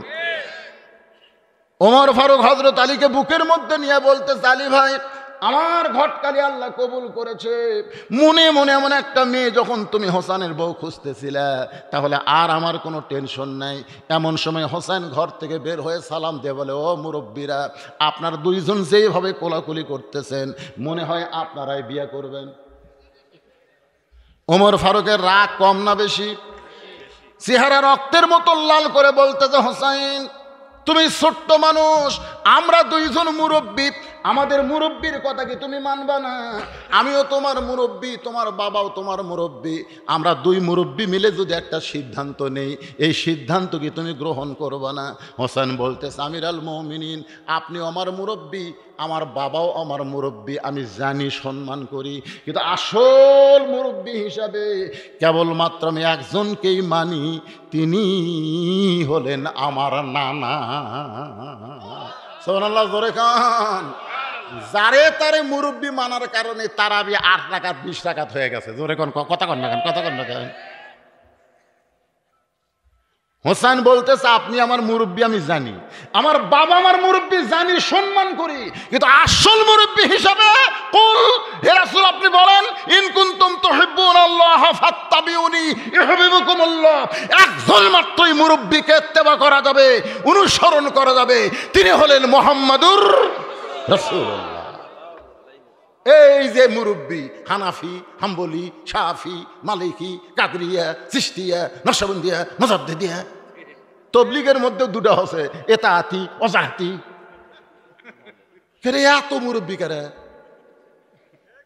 না, আপনি মুরব্বী মানেন, মুরব্বী সম্মান করেন, মুরব্বী সালাম দেন, মুরব্বী মহব্বত করেন, কিন্তু মানা যাবে একজনকেই, তিনি হলেন শুধুমাত্র আমাদের নবী। জোরে কোন কথা ঠিক কিনা? এই জন্য আল্লাহ কোরআনে বলেছেন, মা তাকুমুর রাসূলু ফাখুযুহু ওয়া মা নাহাকুম আনহু ফান্তাহু। হোসেন বলতেছে, আপনি আমার মুরব্বী, বাবাও মুরব্বী, আমি জানি তো, এবং সম্মান করি। আসল মুরব্বী হিসাবে আমার নানাকে শুধুমাত্র মানি। ওমর ফারুক বলে, হোসেন তুমি কি বুঝাবার চাও? হোসেন বলতেছে, আমিরুল মুমিনিন, মনে কষ্ট নিয়েন না, আমি কয়েকদিন আগে একটা স্বপ্ন দেখলাম, আমার নানা ঘরের মধ্যে আরাম করতেছে। আমি হোসেন দরজায় গিয়ে বললাম, নানু ভাই, আমি একটু ঘরের মধ্যে যাবার চাই। আমার নানা বলতেছে, এখন দরজা খোলা যাবে না, আমি জান্নাতের মধ্যে আরাম করতেছি। আমি হোসেন চমকে গেলাম, ভাঙ্গা ঘরের মধ্য থেকে নানা কথা বলতেছে, আর নানা কয় জান্নাতে আরাম করতেছি, দরজা না খুললে কি হবে? আমি জানলার পাল্লা দিয়ে ভিতর দিকে তাকায় দেখি, আমার নানির উরাতকে বালিশ বানায়া আমার নানা সেই উরাতের উপরে শুয়ে আছে। আমি চিল্লাই বললাম, নানু ভাই, নানির উরাতকে বালিশ বানায় শুয়ে থাকলে কি জান্নাতে থাকা যায়? আল্লাহ নবী বলে, হোসাইন তুই ছোট্ট মানুষ, তুই বুঝবি না, তোর নানির মতন বউ যদি কেউ ঘরে পায়, ওই ঘরটা আল্লাহর জান্নাত হইয়া যায়। আমি সেই দিন থেকে সিদ্ধান্ত নিয়েছি, বিয়ে যদি করতে হয়, নানা যেরকম বিয়ে করছে আমি সেই রকম বিয়ে করব। কারণ কিছুদিন হলে দেখতেছি আমার বড় ভাই হাসান খালি কান্দে। আমি একদিন বললাম, হাসান ভাই কান্দেন কেন? কয় না। পিছনে পিছনে গেলাম, ভাই কান্দেন কেন? কথা কয় না। আমি খালি গোপনে দেখি আমার বড় ভাই হাসান কান্দে। আমি বলি, ভাই কান্দেন কেন? কোনো কথা কয় না। আমি চিন্তা করলাম কি জন্য আমার ভাই কান্দে, এটা আমাকে তদন্ত করাই লাগবে। আমি একদিন ভাইয়ের পিছনে পিছনে রওনা দিলাম গোপনে গোপনে। ভাই যখন ঘরের মধ্যে ঢুকলো, আমার ভাবির সঙ্গে ভাইয়ের কোনো ঝগড়া না, আমার ভাবি খালি সমানে আমার ভাইকে গাল দিচ্ছে, আর আমার হাসান ভাই দুই চোখ দিয়ে খালি পানি মুছতেছে। আমি বুঝতে পারলাম, বউ যদি খারাপ হয় তাহলে পুরুষ মানুষের জীবন জাহান্নাম হয়ে যায়। হাসান রাদিয়াল্লাহু যাকে বিয়ে করছে তার নাম হলো জায়েদা। জোরেগন তার নাম কি? এই খুবই পাজিয়া ছিল, খুবই পাজি। এর কথা ওর কাছে, ওর কথা ওর কাছে, খালি খোঁটা। এটা একটা শাড়ি হলো, এটা একটা পেডিকুট হলো, আপনি কিনে এনে দেন, খালি মারের রং উঠছে। মারের রং ওঠে না? আপনি একটা শাড়ি কিনে দিতেন, একটু মারের রং উঠছে। বউ কবি, এটা একটা শাড়ি হলো, সব রং উঠে গেল, এখন থেকে আমি শাড়ি কিনবো। তো স্বামীর টাকা দিতে 1000 টাকা, ওই শাড়ি কিনে আনছে। কিনে আনা যেই দিয়ে দিছে সব রঙই উঠে গেছে। স্বামী বলতে থেকে রং দিয়ে সব উঠলো। বউ বলতেছে, রং উঠলে কি হবি, জমিন ভালো। দেখছেন, উই কিনেছে যে রং উঠলে কি হবি, শাড়ির জমিন ভালো। চাপাত খালি জুতা মারা দরকার। জোরে কোন কথা দেখছে। মায়েরা কি বলতেছে, আগেকার বক্তারাই ভালো আছিল রে। এরা মেয়ে মানুষের কোনো ওয়াজ করেনি, আর ইয়ে এসে কি ধরল রে এলারা। আমার বড় ভাই বইয়ের কারণে যে হারে কান্দে, হাসান হলো অবিকল আল্লাহর নবীর মতো। জোরে গান সুবহানাল্লাহ। আমার নানা যেমন বিয়ে করেছে আমিও তেমন একটা বিয়ে করবার চাই। বাবার শাহাদত আঙ্গুলি ধরে, হযরত আলীর আঙ্গুলি ধরে বলতেছে, বাবা আপনি সত্যি করে বলেন তো আমার মা আপনার কেমন বউ? আমার মা আপনার কেমন বউ? ভাঙ্গা ঘর জান্নাত হয়ে গেছে। আমার নানা বিয়ে করে যেমন ভাঙ্গা ঘর জান্নাত হয়ে গেছে। কারণ ভাবিয়া করিও কাজ, করিয়া ভাবিও না। আমি বিবাহ করতে চাই নানার মতো একজন মেয়েকে। এমন একটা মেয়ে যখন পাবো আমি সেই মেয়েটাকে বিয়ে করব। ওমর ফারুক বললেন, হোসাইন আমি যেই মেয়ের ঘটকালি করতেছি ওই মেয়েকে তুমি যদি বিয়ে করো বাবা, তাহলে ওই মেয়েটাও তোমার ভাঙ্গা ঘরকে জান্নাত বানায় দিবে। হোসেন বলতে, আমির আল মুমিনিন মনে কষ্ট নিয়েন না, আমি সেই মেয়েকে বিয়ে করব যে মেয়ে আমার 3টা প্রশ্নের উত্তর দিবার পারবে। জোরে বলেন কয়টা? ওমর ফারুক বলে, হোসাইন কি 3টা প্রশ্ন করবা? হোসেন বলতেছে, আমি যাকে বিয়ে করব তার সামনেই প্রশ্ন আউট করব, দুনিয়ার অন্য কারো কাছে প্রশ্ন আউট করব না। ওমর ফারুক বলে, আলী তোমার হোসেন যে 3টা প্রশ্ন করবে এই সম্পর্কে তোমার ধারণা কি? আলী বলতেছে, আমি জীবনের প্রথম শুনলাম। ওমর ফারুক বলে, যেই প্রশ্ন আমি জানি না তুমিও জীবনে প্রথম শুনলাম, তাহলে সেই প্রশ্নের উত্তর মেয়েটা কেমনে দিবে? আমার ঘটকালি আল্লাহ কবুল করে নাই। কানতে কানতে মেয়েটা যেই ঘরে আশ্রয়, দরজায় গিয়ে বলতেছে, মা আমার আব্দুল্লাহকে বিয়ে কর মা, তোর ঘর বড় শান্তিময় হবে। মেয়েটা বলতেছে, খালি আপনি একটাবার বলেন হোসেনের চাইতে ভালো, খালি আপনি একটাবার বলেন আব্দুল্লাহ হোসেনের চাইতে ভালো, তাহলে আমার কোনো আপত্তি নাই। ওমর ফারুক বলে, মা আব্দুল্লাহ হোসেনের চাইতে ভালো নয়, কিন্তু হোসেন এমন একজন ছেলে সেই মেয়েকে বিয়ে করবে যে মেয়ে তার 3টা প্রশ্নের উত্তর দিবার পারবে, যেই প্রশ্ন আমিও জানি না তার বাবাও জীবনে শোনে নাই, তাহলে তুমি কেমনে উত্তর দিবা? মেয়েটা ঘরের ভিতর থেকে বলতেছি, আমির আল মুমিনিন হোসেন কি 3টা প্রশ্ন করবে আমি জানি না, কি 3টা প্রশ্ন করবে আমি জানি না, তবে আমার ঈমান বলতেছে আমি না পারলেও আমার আল্লাহ পারাবে। লিল্লাহে তাকবীর। আমার ঈমান বলতেছে আমি না পারলেও কে পারাবে? আমাদের ঈমান বলতেছে আমরা না পারলেও আল্লাহ পারাবে। 5 তলার উপরে উঠে 1.5 লাখ টাকার খাট, 12,000 টাকার কম্বল ওরে তামানে দিয়ে 9টার সময় বলতেছে, আমার বাড়ি আমার ঘর আমার নামাইকে, আমার বাড়ি আমার ঘর আমার নামাইকে। রাত 3টার সময় শোনেন, রাত 3টার সময় একটা ভূমিকম্প। ধরে কোন কি ভূমিকম্প? ওই তুরস্ক সিরিয়াত শোনেননি ভূমিকম্প? ওই এত ফোর্সে নামছে যে কম্বলের মধ্যে লঙ্গি খুলে আছে, ওটা পর্যন্ত পরার টাইম পাইনি, ন্যাংটা হয়ে নামছে। ধরে কেন কি হয়ে নামছে? ফেরেশতাকে আল্লাহ 9টার সময় করলো হামাক নামাইকে, আর 3টার সময় তুমি ন্যাংটা করে নামালে। আল্লাহ বলতেছে, জনগণ যখন নামাবার পারবি না তখন হামাকি নামান লাগবে, আর আমি যখন নামামো তখন কাপড়ে চুপড়ে না ন্যাংটা করে নামামো। জোরে কোন কথা ঠিক কি না? কেন আমার সঙ্গে সকলে পড়েন, সকলে পড়েন। তো ইজ্জুমান তাসা পড়েন, তো ইজ্জুমান তাসা ও তুজিল্লুমান তাসা বিয়াদিকাল খায়র ইন্নাকা আলা কুল্লি শাইইন কাদির। এখন আমি ক্ষমতায় চেয়ারত বসে ক্ষমতা পাচ্ছি। ধরে কোন কথা ঠিক কি না?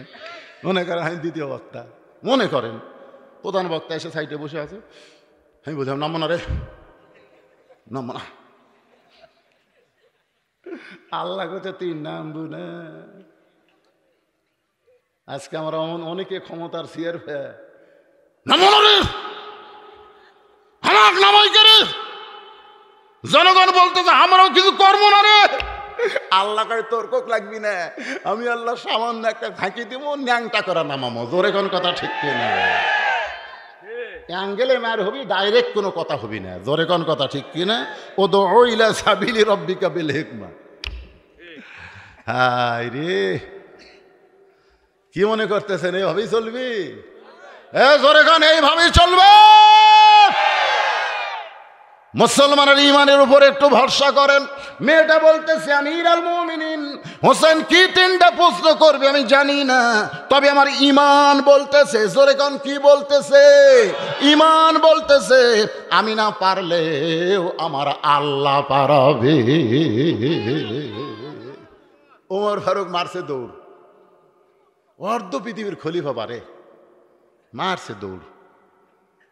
আলীর দরজা যা সালাম দিচ্ছে, হয়তো আলী চুম করছে করে এখনই কানতে কানতে গেল। আবার আচ্ছা দরজা খোলা বলতে যে খবর কি? বলে তারিখ করে বেড়াচ্ছি। হোসেন কয় কিসের তারিখ? কয় না বিয়ার তারিখ না, বিয়ার তারিখ না। তুমি কি মনে করছো বিয়ার তারিখ? তুমি যে তিনটা প্রশ্ন করবা সেই তিনটা প্রশ্নের উত্তর দিবার পারবে কি পারবে না তারই তারিখ। আলী বলতেছে যেই প্রশ্ন আপনি জানেন না, আমি জীবনে শুনিনি, সেই প্রশ্নের উত্তর মেয়েরা কেমনে দিবে? ওমর ফারুক কয় আলী তোর কানটা আমার কাছে দে। কান যেই মুখের কাছে বলতেছে, ইমানের বলে বলিয়ান হয়ে যখন মানুষ কথা কয় সেই মানুষ একলা থাকে না, তার সাথে আল্লাহ থাকে।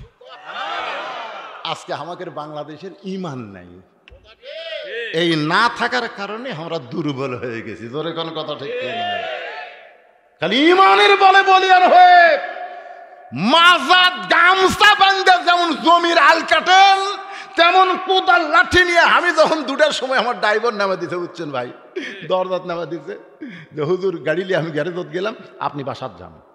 কেবল গেট খুলেছি, 4টা কুত্তে আমাকে ধরছে, 4 কুত্তে 4 দিক থেকে খাউ খাউ করে আমাকে ধরছে। আমি দোয়া ইউনুস পড়ি, কুত্তে লড়ে না। আমার আয়াতুল কুরসি পড়ি, বুকত ফুঁক দিয়ে কুত্তে লড়ে না। ইন্নাহুম ইয়াকিদুনা কায়দা ওয়াকিদু কায়দা, কোরআনে আয়াত পড়ি তাও কুত্তে আমার কাপড় কামড়ে ধরছে। তখন আমার ইমান বলতেছে মাওলানা তোর মুখত খালি দোয়া আছে কিন্তু হাতত লাঠি নাই। তোর মুখত দোয়া ঠিকই আছে কিন্তু হাতত লাঠি নাই।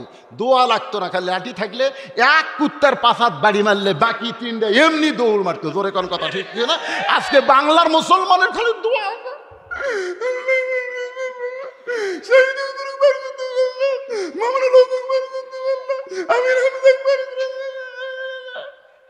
খালি দোয়া আছে কিন্তু হাতত কি নাই, কি নাই,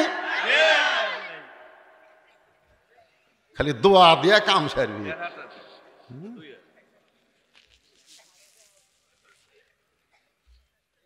1:30 বেজে গেছে।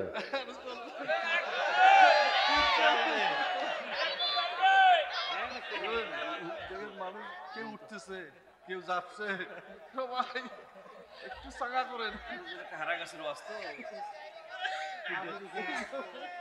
মাঝে মধ্যে উঠে কেড়ে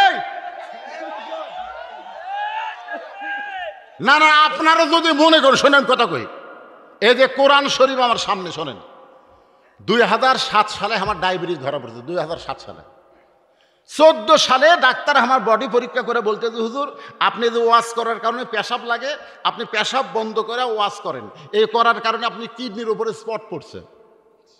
আপনি যদি এইভাবে ওয়াশ করেন, কারণ যখন ওয়াশ করেন ঝাঁকিতে পেশাবের থলি ভরে যায়, আপনি 1 ঘন্টা পর পর পেশাব করবেন, পেশাব করে আবার ওয়াশ করবেন। তা আমি বললাম কে ভাই 1 ঘন্টা পর পর পেশাব করে ওয়াশ করবার চাইলে জনগণ দাওয়াত দিবি, তাহলে ওয়াশ বন্ধ করে দেন,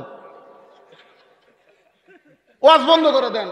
আমি শোনেন, বিশ্বাস করেন, যে কোরআন আমার সামনে, আমি পরের মাহফিলে এসে যেই 1 ঘন্টা দেখি কিটকিট করতেছে, আমি তখন কোরআন শরীফের হাতে ধরলাম, দেখেন আমার মতো এরকম ধরে বললাম অনুনাজ্জিলু মিনাল কোরআনি মা হুয়া শিফাউ ওয়া রাহমাতুল লিল মুমিনিন। আল্লাহ তুমি বলেছো কোরআন যাবতীয় রোগের ঔষধ, আল্লাহ সেই কোরআনের ওয়াজ করতেছি, মানুষ পাগলের মতন শুনতেছে, আমাকে পেশাব বন্ধ করে দেওয়া যায় না?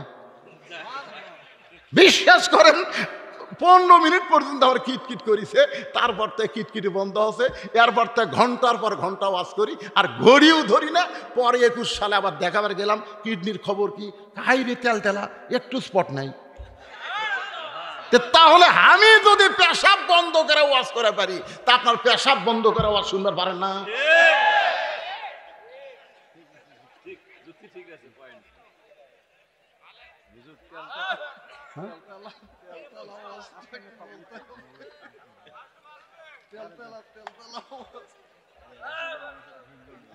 মাশাআল্লাহ মাশাআল্লাহ, লিল্লাহি তাকবীর। নির্দিষ্ট তারিখ মোতাবেক, এটা বিয়ার তারিখ না, তুমি যে 3টা প্রশ্ন করবা তার উত্তর দিবার পারবে কি পারবে না তার তারিখ সুবহানাল্লাহ কোন তারিখ মোতাবেক ভাইজান একটু মনোযোগ দিয়ে দেখা লাগবে, খালি শুনলে হবে না। ডান পাশে হযরত ওমর, বাম পাশে হযরত আলী, আর মাঝখানে হুসাইন। সামনে একটা চাদর দেওয়া হয়েছে, চাদরের ওই পারে 18 বছরের যৌবনা মেয়েটাকে বসানো হয়েছে। আপনারা কি খেয়াল করলেন ডান পাশে যিনি বসেছেন তার নাম কি? হযরত ওমর। জোরে বলেন নাম কি?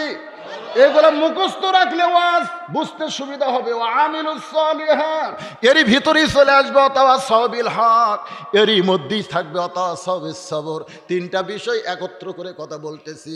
ডান পাশে বসেছেন হযরত ওমর।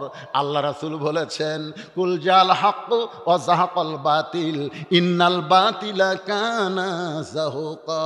যতদিন হযরত আল্লাহর নবী মদিনার প্রেসিডেন্ট ছিলেন ততদিন হযরত ওমর হকের মন্ত্রী, আইন মন্ত্রী ছিলেন। জোরে কোন সুবহানাল্লাহ। তাহলে ডান পাশে যিনি বসেছেন তার নাম কি? হযরত ওমর। বাম পাশে যিনি বসেছেন তার নাম হলো হযরত আলী। নবী যখন মদিনার খলিফা ছিলেন, রাষ্ট্রপতি ছিলেন, তখন হযরত আলী ছিলেন শিক্ষামন্ত্রী। জোরে বলেন কি মন্ত্রী? আরো জোরে কোন শিক্ষামন্ত্রী। আল্লাহ রাসূল বলেছেন খায়রুকুম মান তাআল্লামাল কুরআনা ওয়া আল্লামা। ওই ব্যক্তি পৃথিবীর সবচাইতে সম্মানী দামি যে আল্লাহর কোরআন শিখেছে এবং অপরকে কোরআনের শিক্ষা দেয়। এমন হাদিস যারা জানে তাদেরকেই মুসলমান দেশের শিক্ষামন্ত্রী বানান লাগে। কিন্তু ভাগ্য খারাপ, এমন একটা শিক্ষামন্ত্রী আমরা পাইছি ভাই, আগডুম বাগডুম ঘোড়াডুমের দাম দেয়। জালিকাল কিতাবুলের মাদ্রাসার কোনো খেয়াল নাই। জোরে কোন কথা ঠিক কি না?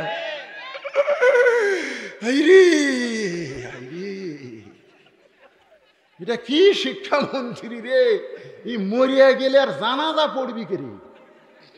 হ্যাঁ, প্রাইমারি 1 তলার থেকে 3 তলা হচ্ছে, আর এই মাদ্রাসার দিকে আবার নেতা মলে দেখবেন অমুক নেতা মারা গেল, অমুক মাদ্রাসার বাচ্চারা হুজুররা এসে কোরআন খতম দিয়ে নেতার নামে দোয়া বক্সায় দাও। তখন আমাকে কিছু মৌলবি বুঝছেন যাই বলে আই রে সেই দিকে যাই রে, বুঝা শোনা নাই রে। কোরআন পড়ে নেতার লাশের সামনে কোরআন সব পড়তেছে, তো ফেরেশতাকে আল্লাহ ওই তো কোরআন পড়তেছে, পড়ার সাথে সাথে নেকি তো ওরই কান্দতি লেখা পড়তেছে। কারণ আলিফ 10, বা 10, লাম 10, মিম 10, তো ওরই কান্দতি লেখা পড়তেছে। তাহলে উই আবার কার জন্য পড়তেছে? আল্লাহ কয় কোরআন মরা মানুষের জন্য লয়। মারাত্মক কথা, কিন্তু কোরআন মরা মানুষের জন্য লয়। কোরআন হলো জীবন্ত মানুষের হেদাতের খোরাক। জোরে কোন কথা ঠিক? তাহলে কি মনোযোগ দিয়ে শুনতেছেন? ডান পাশে যিনি বসেছেন তার নাম হযরত ওমর, বাম পাশে বসেছেন শিক্ষামন্ত্রী হযরত আলী, আর মাঝখানে হুসাইন। সামনে একটা চাদর দেওয়া হয়েছে, চাদরের ওই পারে 18 বছরের মেয়েটা বসে গেছে, চাদরের ওই পারে মেয়েটা বসাইছে। এখন আমার প্রশ্ন, এই দূরে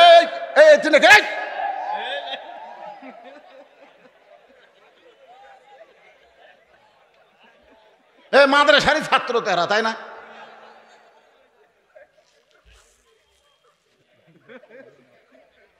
কেবল ওয়াজের মূল লাইনত আসতেছে, ওয়াজ দেখা লাগবে না, দেখা লাগবে না, দেখবেন না আপনারা?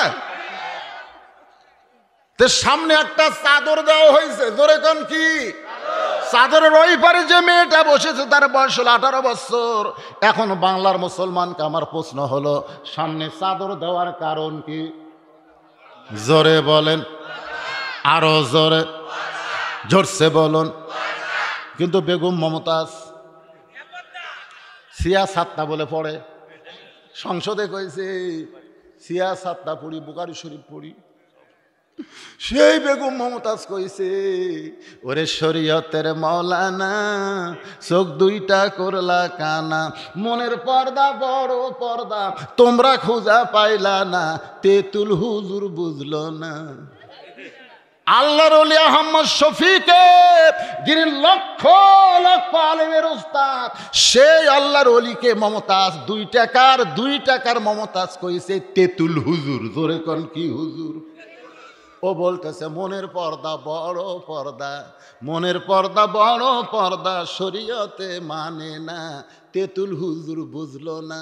আপনারা বলেন তো মনের পর্দা বড় পর্দা মমতাজ কইছে, কিন্তু মমতাজ কি কোনোদিন কইছে মনের খাওয়া বড় খাওয়া, আসল খাওয়া লাগে না? তাহলে হাতির মতন শরীর কিন্তু মমতাজের হইতো না। আমি মানিকগঞ্জ ওই মমতাজের বাড়ির যায় গান গাছি।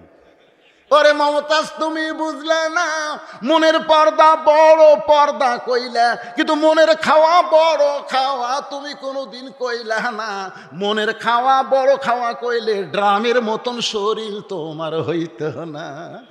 মমতাজের শরীর একেবারে ড্রাম, ধরে কন কি আগা মাথা সমান, ধরে কন কথা ঠিক না?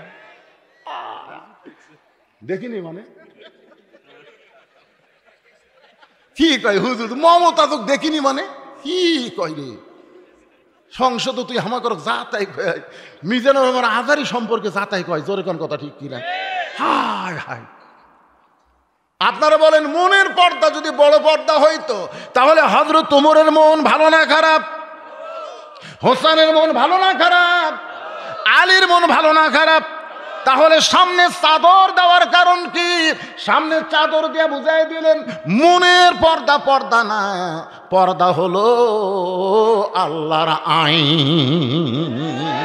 অকরনা ফি বুয়ুতিকুন্না ওয়ালা তাবাররাজনা তাবাররুজাল জাহিলিয়াতিল উলা। এবার ওমর ফারুক বলে হোসাইন এখন তুমি 3টা প্রশ্ন শুরু করো। ওয়াজ কিন্তু শুরু হয়ে যাচ্ছে ভাইজান, এখন তুমি 3টা প্রশ্ন শুরু করো। এবার হোসাইন দাঁড়িয়ে বলতেছে রে মেয়ে তুমি একলা একলা বসে আছো, তাই বলে মনে করে তুমি একলা না, আমি হোসাইন বড় একলা হয়ে গেছি। ওমর ফারুক কুনার ঘুতা দিয়ে বলতেছে বাজান কি ভুল বকতেছ, তোমার ডান পাশে আমি বসে আছি, বাম পাশে তোমার বাবা বসে আছে, তুমি একলা কেমনে হলে? হোসেন বলতেছে রে মেয়ে আমার 2 পাশে 2জন মহামানব দেহ নিয়ে বসে আছে, কিন্তু মনে মনে তোমার পক্ষ নিয়েছে। আপনারা বলেন তো ওমর ফারুক কার পক্ষে, হযরত আলী কার পক্ষে? আজকে নিরপেক্ষ নির্বাচন কমিশনারের নামে একজনকে বসাইয়া দিছে, আর সরকার বলতেছে নিরপেক্ষ নির্বাচনের অধীনে নির্বাচন হবে, কিন্তু নিরপেক্ষ নির্বাচন কমিশনার কিন্তু মনে মনে মনে একটা দলের পক্ষ লিয়া আছে। এর চাইতে হক কথার নাই, জোরে কোন কথা ঠিক কিনা?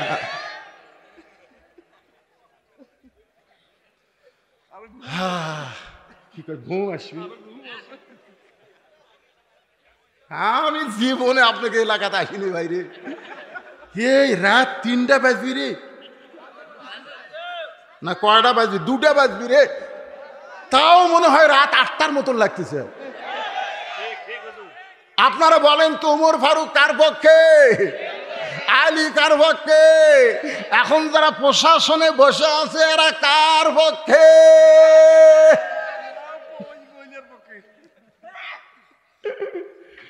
হ্যাঁ মনে মনে মনে মনে আমাকে হিরো আলম দাঁড়াছিল বুঝলেন, আমাকে এই শালা পাগলা ঠিক মতো কথা কর পারে না, উই আবার 2 আসন থেকে এমপির দাঁড়াছে হিরো আলম। ওই আমার কাছে এসে বলতেছে হুজুর দোয়া করেন তো। আমি বল দোয়া তো করবো পারে, তোর মার্কা খারাপ রে, তুই যে একতারা লিচু একতারা ভোট দিলে পাপ হবি রে পাগলা। ওরা কিন্তু আমার ভিডিও বাড়াছে, আপনার একতারা তোর খালি মার্কা ভালো হলে তোর ঠকাইকে। মানে মানুষ এখন এমন বিরক্ত হবে ভাই, একটা পাগলা দাঁড়ালেও তাকে ভোট দিবি তোর এখন কথা। কিন্তু এরা এরা এরা খালি মনে মনে। ওমর ফারুক বলে হোসাইন এখন তুমি প্রশ্ন শুরু করে দাও। এবার হোসেন বলতেছে রে মেয়ে আমার 1 নম্বর প্রশ্ন হলো আমার মাকে তুমি জানো? মারাত্মক কথা, একটু মনোযোগ দিয়ে শুনবেন। আমার 1 নম্বর প্রশ্ন হলো আমার মাকে তুমি জানো? আমি কোন মায়ের সন্তান? আলী চমকে উঠছে। আমি ছেলের সঙ্গে আইছি। হোসেন বলা লাগতো, আমার বাবাকে তুমি জানো, কিন্তু বাবার কথা না বলে মায়ের কথা বলল। আমি যখন 91 সালে বিয়ে করলাম, বিয়ে করে বাড়িতে আসার পরে আমার মা জিজ্ঞাসা করলো, বাবা বিয়া কেমন করে হলো? আমি কইলাম, মা বিয়া পড়ানোর পরে কাজী সাহেব কইলো, আপনার বাপের নাম কি? আমি বাপের নাম লিখে দিলাম, বিয়া রেস্টি হয়ে গেল। আমার মা ঘরের মধ্যে চলে গেছে। আমি মায়ের কাছে গিয়ে দেখি মা আমার কাঁদতেছে। আমি কইলাম, মা কান্দেন কেন? বলে, বারে তোর বাবা তোর জন্য কি করছে? তেমন কিছুই করে নাই, কিন্তু আমি মা তোর জন্য সব কিছু করলাম, কিন্তু আমার নাম তোর বিয়ার রেস্টিত লেখা হলো না। আমি কইলাম, মা বর্তমান সরকারের নিয়ম হলো খালি বাপের নাম দিয়ে বিয়া হবে, মায়ের নাম লাগবে না। কিন্তু আমার জামাই যখন 14 সালে আমার মেয়েকে বিয়া করলো, তখন কাজী বলতেছে, আপনার বাপের নাম কি, মায়ের নাম কি? তখন আমার বউ খুব খুশি হয়ে বলতেছে, দেখো খালি তোমার নাম নাই, আমারও নাম আছে। আমি তখন চিন্তা করলাম, আমার বিয়া খালি বাপ দেয়া হলো, আর আমার জামাইয়ের বিয়া বাপও লাগলো, মাও লাগলো। আগেকার সরকার বাপের গুরুত্ব দিছে, কিন্তু বর্তমান সরকার ক্ষমতায় আসার পরে শুধু বাপের গুরুত্ব না, বাপের সাথে মায়ের গুরুত্ব দিয়েছে। কারণ বাবা আনন্দে মাতিয়া সাগরে ভাসাইয়া সেই যে চইলা যায়, খবর লয় না। মাজন ধরিয়া উদরে কতই যত্ন করে, 10 মাস পরে পায় প্রসবের বেদনা। এমন দরদি ভবে কেউ হবে না আমার মা গো। লিল্লাহে তাকবীর। কি বলবো প্রসবের কথা, মা বিনে সেই ব্যথা কেউ তো বুঝিবে না। মাজন ঠেকিয়া সন্তানের দায়, অকালে মা মারা যায়, কেন সে মায়ের ভক্তি করো না? এমন দরদি ভবে কেউ হবে না আমার মা গো। এই দরদের মা, এই দরদের মা কার কার মারা গেছে একটু হাত তোলেন তো দেখি। কার কার? এই যারকে মাও মারা গেছে রে, তারা হাত তোলেন। যার মাও মরেনি তাই যেন হাত তোলেন না। আপনি মাও মরেনি, আপনি মাও মারা যায়নি, হাত তোলেন রে ভাই। আচ্ছা হাত নামান। এ কারকে কারকে বাপ মারা গেছে একটু হাত তোলেন তো দেখি। এই যে হাত তোলেন সোনার সানেরা, বাপ মরছে মাও মরছে, দুটাই মরিছে, তারা হাত তোলেন দেখি। বাপও মরছে মাও মরছে। আচ্ছা হাত নামান। এরকে ভিতরে একটা সন্দেহ কাম করতেছে, সেটা হলো কি জানেন? হুজুর যতই ওয়াজ করুক, ওয়াজ করতে এ নামে গাহে নীরবদি, আমার আল্লাহ নামের এতই মধু, আল্লাহ নামের এতই জাদু, লুকিয়ে রাখছেন হে আল্লাহ জোরে লা ইলাহা ইল্লাল্লাহ, লা ইলাহা, লা ইলাহা ইল্লাল্লাহু মুহাম্মাদুর রাসূলুল্লাহ সাল্লাল্লাহু আলাইহি সাল্লাম। হোসেন বলতেছে, রে মেয়ে, আমার 1 নম্বর প্রশ্ন হলো, আমার মাকে তুমি জানো? আমি কোন মায়ের সন্তান? আমি কোন মায়ের গর্ভ ছিলাম? আমি কোন মায়ের গর্ভ থেকে দুনিয়াতে এসেছি? আমার মা সম্পর্কে তোমার জানা আছে? ফাতেমা সম্পর্কে আমরা সবাই জানি। জোরে কোন জানি কি জানি না? কি জানেন? কি জানেন? কি জানেন? সাইদাতুন নিসায়ে আহলেল জান্নাহ ফাতেমাতুজ জোহরা, খাতুনে জান্নাত ফাতেমাতুজ জোহরা, জান্নাতি নারীদের নেত্রী হবে ফাতেমা। গভীর রাত্রে হযরত আলীর বুকে মাথা রেখে ফাতেমা কাঁদতেছে। আলী বলে, ফাতেমা কান্দো কেন? বলে, আল্লাহ আমার দোয়া কবুল করছে। বলে, কি দোয়া কবুল করলো? বলে, আল্লাহ আমার পর্দার মধ্যে মৃত্যু দিবে, সেই দোয়া কবুল করেছে। আলী বলতেছে, খুশি হওয়ার কথা, কান্দার কারণ কি? বলে, আজকে গভীর রাত্রে আল্লাহ আমার মৃত্যু দিবে। বাজান, গভীর রাত্রে ফাতেমা দুনিয়া থেকে বিদায় হয়েছে। গভীর রাত্রে ফাতেমাকে দুনিয়া থেকে কবর দেওয়া হয়েছে। কবর দেওয়ার পরে হযরত আলী তাকায় দেখে, এইমাত্র ফাতেমার কবর দিছে, কিন্তু কবর নাই। পুরাতন কবর দেখা যায়, কোথায় ফাতেমার কবর? গোটা জান্নাতুল বাকি দৌড়ায় বলে ফাতেমার কবর। কে যেন ডাক দে, বলে, আলী রে, ফাতেমা পর্দানিশি, আমি আল্লাহ জোহরা ডিগ্রি দিয়া ফাতেমার কবরটাকে কিয়ামত পর্যন্ত পর্দা করে দিয়েছি। হোসেন বলতেছে, রে মেয়ে, আমার মাকে তুমি জানো? পর্দার ওই পার থেকে মেয়েটা বলে, হোসাইন, আপনার মাকে আমি চিনি। যেই বলছে আমি চিনি, সঙ্গে সঙ্গে উমর ফারুক জিব্বাত কামড় খাইছে। হযরত আলীর চোখ দিয়ে দর দর করে পানি পড়তেছে, আর হোসাইন মুস্কি মুস্কি হাসতেছে। একই উত্তরে তিন বিচারকের তিন রকম চেহারা। উমর ফারুক জিব্বাত কামড় খাওয়ার কারণ হলো প্রথম প্রশ্নে আউট। প্রথম প্রশ্নই কি? কারণ প্রশ্ন করলো কি আমার মাকে জানো, আর কয় আমি চিনি। চিনবে কে? পরিমণিকে সবাই চেনে, কিন্তু বজলুসিদের বউকে কেউ চেনে না। জোরে কোন কথা ঠিক কেনা? আপনারা বলেন তো, আমার বউকে কি আপনারা চিনেন? কিন্তু পরিমণি সবাই চেনে। মুরব্বীরা না চিনলে যুবকেরা সবাই চেনে। তার মানে বেপর্দা নারী যারা, সকলেই চেনে তারা। জোরে কোন কথা ঠিক কিনা? কিন্তু মেয়েটা বলতে যে, হোসাইন, আমি আপনার মাকে চিনি। এই জন্য উমর ফারুক জিব্বাত কামড় খাইছে। কারণ ফাতেমাকে চিনে এমন কোন পুরুষ মানুষ, এমন কোন মানুষ দুনিয়াতে নাই। কারণ ফাতেমা মেয়েদের মধ্যেও পর্দা করত, মেয়েদের সঙ্গেও ফাতেমা দেখা করতো না। আর আলীর চোখ দিয়ে পানি পড়ার কারণ হলো, আমি স্বামী হয়ে ফাতেমাকে পুরাপুরি চিনতে পারি নাই, আর তুই কেমনে চিনবি? অনেক সময় হয়ে গেল, বিচারকেরা যখন কিছুই কয় না, মেয়েটা নিজেই বলতেছে, হোসাইন, আপনি প্রশ্ন করলেন আমার মাকে জানো, আমি উত্তর দিলাম চিনি। হলো কি হলো না আপনারা যে কিছুই বলেন না। ওমর ফারুক বলে, কেমনে হবে? প্রশ্ন করলাম আমার মাকে জানো, আর তুমি উত্তর দিলে আমি চিনি, তুমি কেমনে চেনো? এবার মেয়েটা বলে, হোসাইন, আপনার মায়ের চোখের ভুরু জোড়া ছিল। এত মানুষ এখানে কথা বললে ওয়াজ করা যাবে না, তাহলে বন্ধ করতে লাগবে।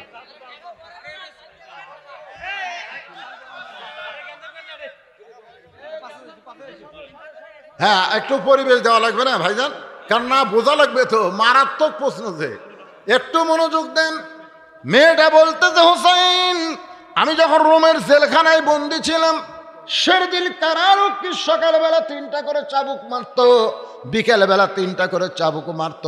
আমার দেহের এমন কোনো জায়গা নাই যে জায়গায় চাবুকের আঘাত লাগে নাই। আমি এক সময় চাবুকের আঘাতে রক্তাক্ত হয়ে বিরক্ত হয়ে বলতাম, আল্লাহ, তুমি আছো আসমানে, নবী আছে মদিনায়, আর আমি রোমের জেলখানায় নির্যাতনে কষ্ট পাই। আল্লাহ, তুমি আছো আসমানে, নবী আছে মদিনায়। আজকে আমির হামজা এইরকমই কিন্তু বিরক্ত হয়ে মাঝে মধ্যে বলতেছে, আল্লাহ, আমি কি অপরাধ করেছি? আমি চুরি করিনি, ডাকাতি করি নাই। কোরআনের আয়াত নম্বর, সূরা নম্বর, পারা নম্বর বলে বলে আমি মানুষকে কোরআনের হক তাফসির শোনাতাম, আর সেই অপরাধে আমাকে জেলখানায় বন্দি করে রাখা হয়েছে। আমার 2টা ছোট বাচ্চা কাঁদতেছে। আমার 27 বছরের বউ জানলার কাছে সারা রাত ধরে কান্দে। মাঝে মধ্যে কিন্তু আমির হামজাও বিরক্ত হয়। জোরে কোন কথা ঠিক কিনা? মেয়েটা বলতেছে, আমি বিরক্ত হয়ে বললাম, আল্লাহ, তুমি আছো আসমানে, নবী আছে মদিনায়, এই রোমের জেলখানায় আমাকে দেখার মতন কেউ নাই। এমন সময় আমি স্বপ্নে দেখি আমার শিয়রের পাশে নূরের একটা পুতুলি বসে বসে কাঁদতেছে। আমি স্বপ্নে বললাম, কে গো আপনি? জান্নাতের হুরি না বেহেশতের পরী? আমার মাথায় হাত দিয়ে বলে, মা, আমি জান্নাতের হুরিও না বেহেশতের পরীও না, আমি হলাম জগৎ বিখ্যাত মা ফাতেমা। ওই জান্নাতুল বাকি থেকে স্বপ্নে এই রোমের জেলখানায় তোমাকে সান্ত্বনা দিবার আইছি। মেয়েটা বলে, হোসাইন, আমি তখন তাকায় দেখি তার চোখের ভুরু জোড়া দেখতে পাই, বাম গালে কালো একটা তিল দেখতে পাই, থুতুনির তলে লাল একটা দাগ দেখেছি। সঙ্গে সঙ্গে হোসেন চিল্লায় বলে, রে মেয়ে, 1 নম্বর প্রশ্নের উত্তর যেমন আশা করেছিলাম তার চাইতে 100 গুণ তুমি সুন্দর দিয়েছ। ওমর ফারুক বলে, হোসাইন, এখন তুমি 2 নম্বর প্রশ্ন করো। এবার হোসেন বলে, রে মেয়ে, আমার 2 নম্বর প্রশ্ন হলো, 6 বছর বয়সে তুমি ঈমান কেমনে পাইলা? কারণ তুমি রোমের দেশের একজন খ্রিস্টানের ঘরের মেয়ে। তোমার দাদা খ্রিস্টান, তোমার বাবা খ্রিস্টান, তোমার দেশের সকলেই খ্রিস্টান। ওই খ্রিস্টানের দেশে 6 বছর বয়সে তুমি ঈমান কেমনে পাইলা? যে ঈমান গ্রহণ করার কারণে 12 বছর তুমি জেলখানায় বন্দি ছিলে। ওমর ফারুক চমকে গেল। যেই প্রশ্ন আমি করার কথা ছিল 2 পাহাড়ের মাঝখানে, আমি যে প্রশ্ন করতে পারি নাই, সেই প্রশ্ন করলো হোসাইন। মেয়েটা বলে হোসাইন আমি 6 বছর বয়সে ঈমান কেমনে পাইলাম, যদি জানতে চান তাহলে শোনেন। আমি সাধারণ কোনো ঘরের মেয়ে না, আমার দাদা হলো রোম সম্রাট কাইসার। জোরে কান সুবহানাল্লাহ। আমি সাধারণ কোনো ঘরের মেয়ে না, আমার দাদা হলো রোম সম্রাট কাইসার। একদিন পরন্ত বিকাল বেলায় অন্দরমহলে গিয়ে আমাকে বলতেছে, নাতনি রে আজকে রোমের রাজ দরবারে খেলা হবে, তুই কি খেলা দেখতে যাবি? ছোট বাচ্চারা কিন্তু খেলাধুলা দেখতে বড় পছন্দ করে। মেয়েটা বলা, হোসাইন 6 বছর বয়সে দাদার সঙ্গে খেলা দেখতে গেলাম রাজদরবারে গিয়া দেখি দাদার সিংহাসনের পাশে ছোট্ট একটা চেয়ার আমার জন্য সেট করে রাখছে। আমি সেই চেয়ারে বসে বললাম, দাদু ভাই খেলা দেখার কথা বলে আপনি আমাকে নিয়ে আসলেন রাজদরবারে, এখন খেলা কোন জায়গায়? আমার দাদা বলে, ওই যে তাকায় দেখ। মেয়েটা বলে, হোসাইন 6 বছর বয়সে তাকায় দেখি একটা মানুষের 2টা হাত কালো রশি দিয়া বাঁধা রাখছে, ওই মানুষের 2টা চোখ কালো কাপড় দিয়া বাঁধা, ওই মানুষের 2টা পা লোহার ছিটকল দিয়ে আটকায় রাখছে। আমি বললাম, দাদু ভাই খেলা দেখার কথা বলে নিয়ে আসলেন, কিন্তু আমি একটা মানুষকে দেখতে পাই। আমার দাদা আমার মুখে হাত দিয়ে বলে, নাতনি রে ওটা মানুষ না রে, ওইটা মানুষ না, ওইটা হলো মুসলমান। ওইটা মানুষ না রে, ওইটা হলো মুসলমান। মেয়েটা বলে, হোসাইন ওই 6 বছর বয়স আমি বুঝতে পারলাম খ্রিস্টান জাতেরা মুসলমানকে কোনোদিন মানুষ মনে করে না। আজও গোটা পৃথিবীতে খ্রিস্টান বলেন ইহুদি বলেন এরা মুসলমানকে মানুষ মনে করে না। আসল মানুষ যদি আমরা হবার চাই, কোরআনের পক্ষের মানুষ যদি আমরা হই, হয়তো আর আমরা জিএমবি বলবে, না হয় আমাদের জঙ্গি সার্টিফিকেট দেবে। ধরে কোন কথা ঠিক না? ওইটা মানুষ না রে, ওইটা মুসলমান। আমি তখন বললাম, দাদু ওই মুসলমানকে নিয়ে আপনি কি খেলবেন?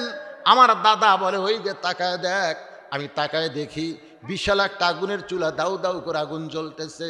ওই আগুনের চুলার ওপরে একটা ডেকসি, মনে মনে তেল, নিচের তাপে তেলগুলো টকবক টকবক করতেছে।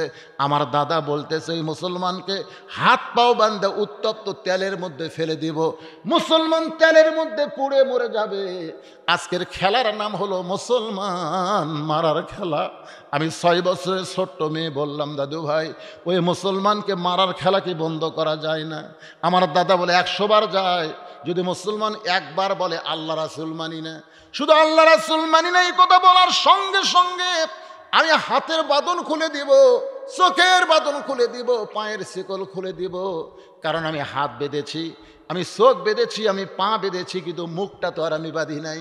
দেখেন ওই মুসলমানের কি বাঁধছে? চোখ বাঁধছে, হাত বাঁধছে, পা বাঁধছে।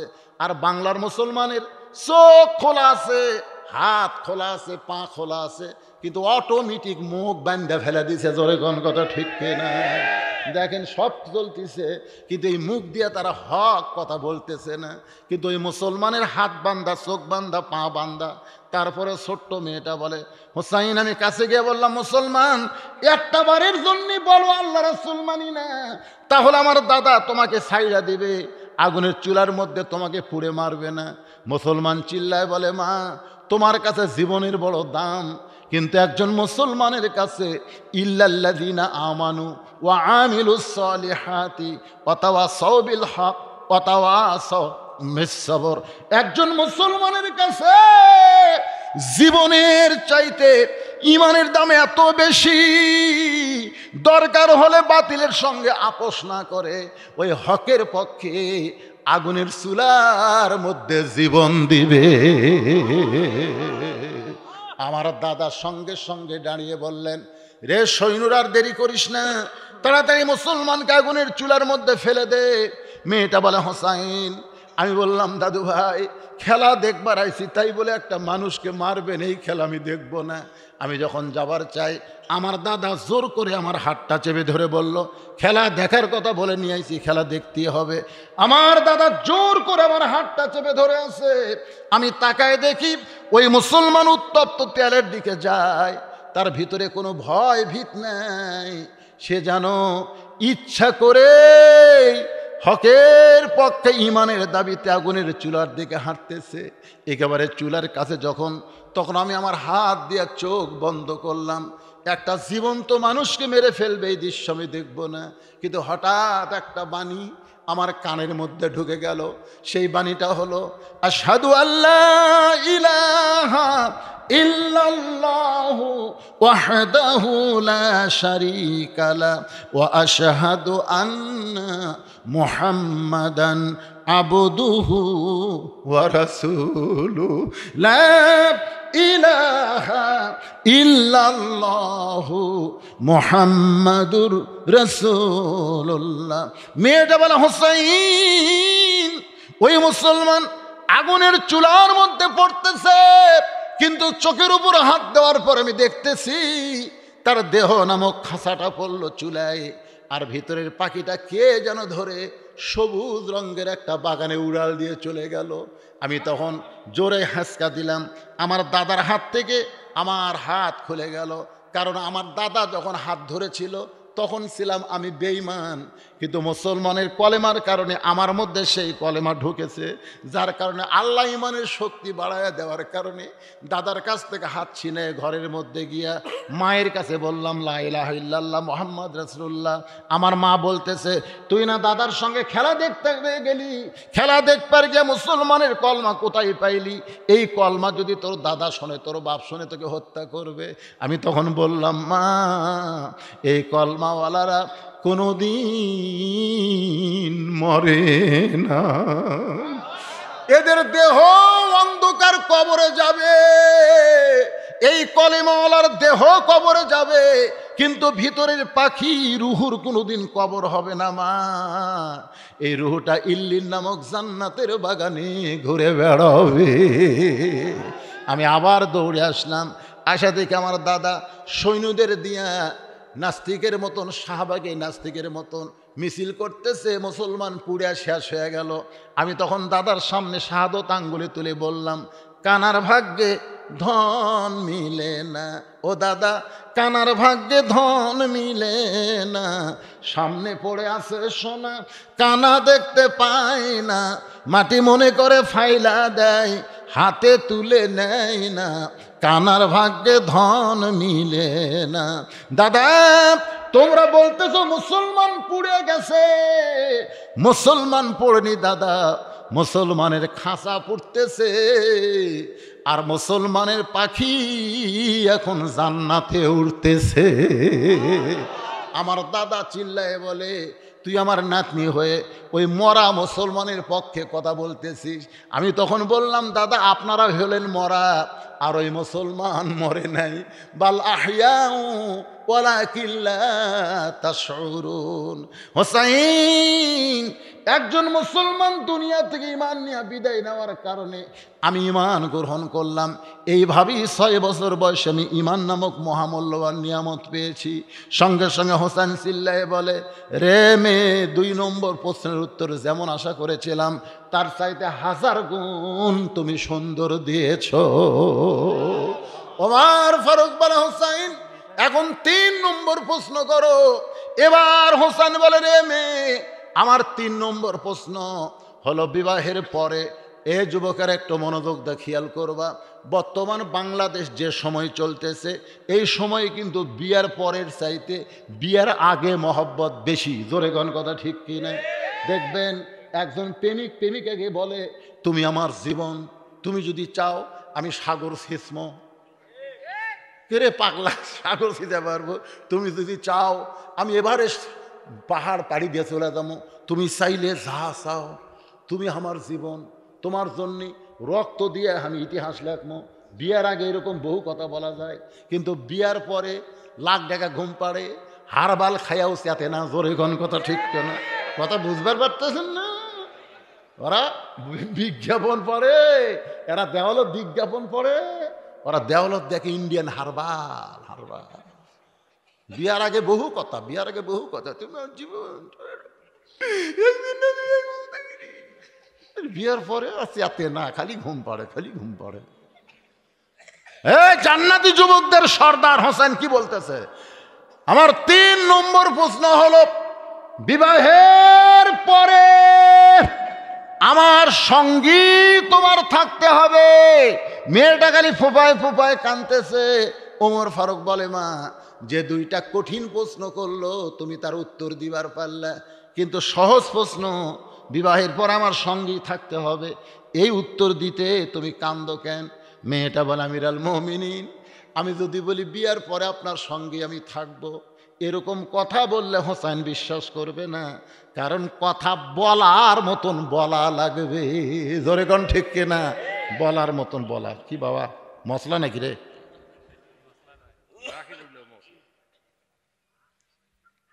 আমি মশলা খুব ভয় করি ভাই। না না না, মাদ্রাসার নির্মাণ কাজের জন্য ইট টিন সিমেন্ট প্রয়োজন রে। এবারে এগুলো বিষয় একটু কালেকশন করে দে। এবছর হবি না ভাই রে, হামিদুল বাইসা থেকে আর একবার ডাক দিবেন। এলা এলা এলা এই রোজার মাসত হবি না, এলা কাম করা লাগবি। আমার ওই যে জামাই দ্বিতীয় বক্তা আসলো না, ওই বাবা সেই স্পার্ট। না না, আসলে ব্যাপারটা বোঝা লাগবে তো। এমনি তো ইফতারি সময় খাসে, তারপরে খাওয়া দাওয়া হচ্ছে কিনা তারাবি মারে আসে, এই যে তাও ঘন্টার পর ঘন্টা, রাত এখন 2টা পার হয়ে গেছে, এই সময় পর্যন্ত দূর দূরান্ত থেকে আসছি।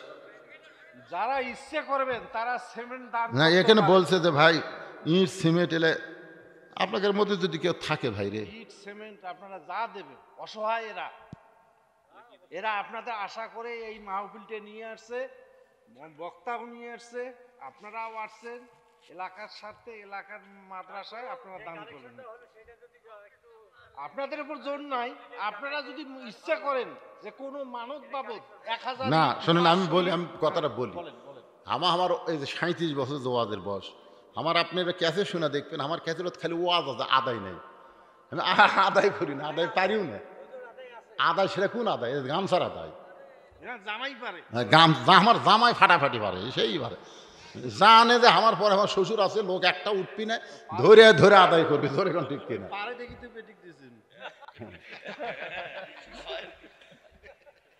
একেবারে আপনাদের মধ্যে এমন কি একটা লোক নাই যে 1 বস্তা সিমেন্ট দিবেন? একটা হাত তুলে দেখান তো দেখি। কোনো মরদ নাই? এই যে একটা দেখেন, এই যে এক মরদ তুলছে, এই যে আর এক মরদ তুলছে, দেখেন তো, দেখেন 2 বস্তা। এই যে এটি 2 বস্তা, ওটি কয়টা? 5টা। একেবারে কয়টা? 5টা না কয়টা? ইনকা লোক ইনকা করবেন বাবা, কয়টা? একটা। ওই যে ইনকা 5টা তুললে হবে না? 5টায় মাশাআল্লাহ, লিল্লাহি তাকবীর। ভিতরে নামেন না, যাওয়ার জন্য পাগলা হয়ে গেছে। 4-5 জন নামেন। নামটা জিজ্ঞেস করেন, হুজুর। নামেন, এই খাতালে নামেন। এই 5টা যে দিল তার নামটা জিজ্ঞেস করেন। এই 5টা যে দিল তার নাম লেখেন, মাদ্রাসার জন্য ভাই।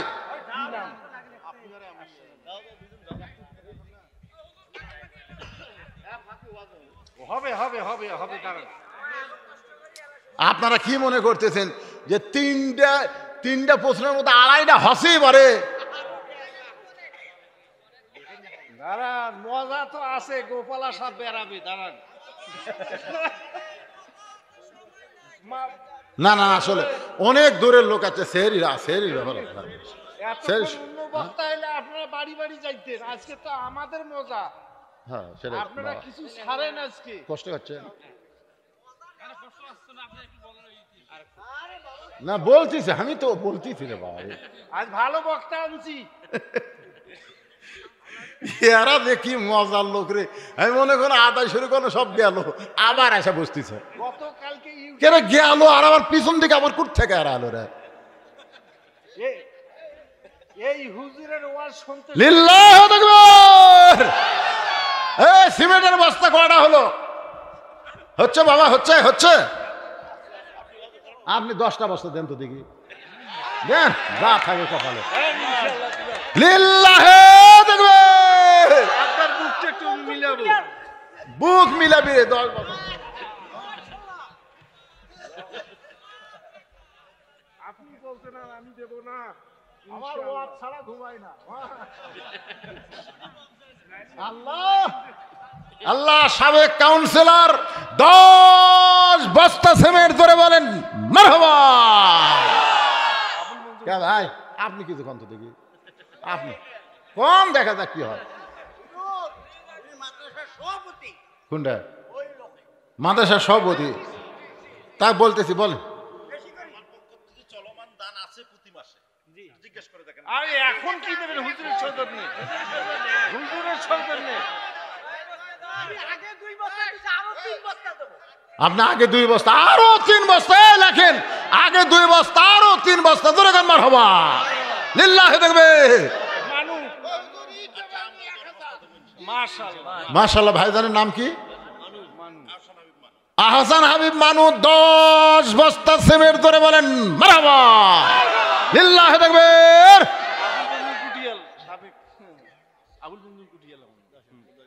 এইরা সব কুটকা না না, এই এলাকার না বাইরে সব ছাত্র। এবারে সিয়ার প্যাটিকের মধ্যে কেউ নাই কাবা ওদের মুরব্বি টুরবি? আপনি তো চেনেনও না। না, আমি কাউকে চিনি না তো। সমস্যা তো ওই এক জায়গায়। হ্যাঁ, এই পাশে আছে ভালো ভালো, ভালো ভালো এই পাশে আছে। এই পাশে অন্যরা লোক আছে। কে ছিল? এই যে দেখি দেখি। এই যে হ্যাঁ। না বাবা কো, বাবা শোনো। নাম কি বাবা? সেলিম বাবাজি। 5 বস্তা সিমেন্ট ধরে বলেন মারহাবা লিল্লাহি তাকবীর। আর একজন আল্লাহর বান্দা 700 টাকা নগদে দান করছে, আরিফুজ্জামান। আল্লাহ দানকে কবুল করেন। এই পাশে 2-1 হাত তোলেন। তোলেন না কেন? কয় বস্তা বাবা? 1 বস্তা। কি নাম তোমার? আবু রায়হান 1 বস্তা সিমেন্ট দান করলে আল্লাহ কবুল করেন। ওই সিয়ার পাটিকের মধ্যে কেউ নাই করে দেখেন তো, ওই সাইডে কোনাকানির মধ্যে কি নাম আপনার? মাশাআল্লাহ মাশাআল্লাহ। মোহাম্মদ এনামুল হোসেন। এনামুলের নাম লেখেন। 2 বস্তা সিমেন্ট ধরে বলেন মারহাবা। 500 টাকা, 500 টাকা নগদ দান করছে, আল্লাহ কবুল করেন। আশরাফুল ইসলাম কোথায়? আছে কই মামা কই? হাজি হাজি।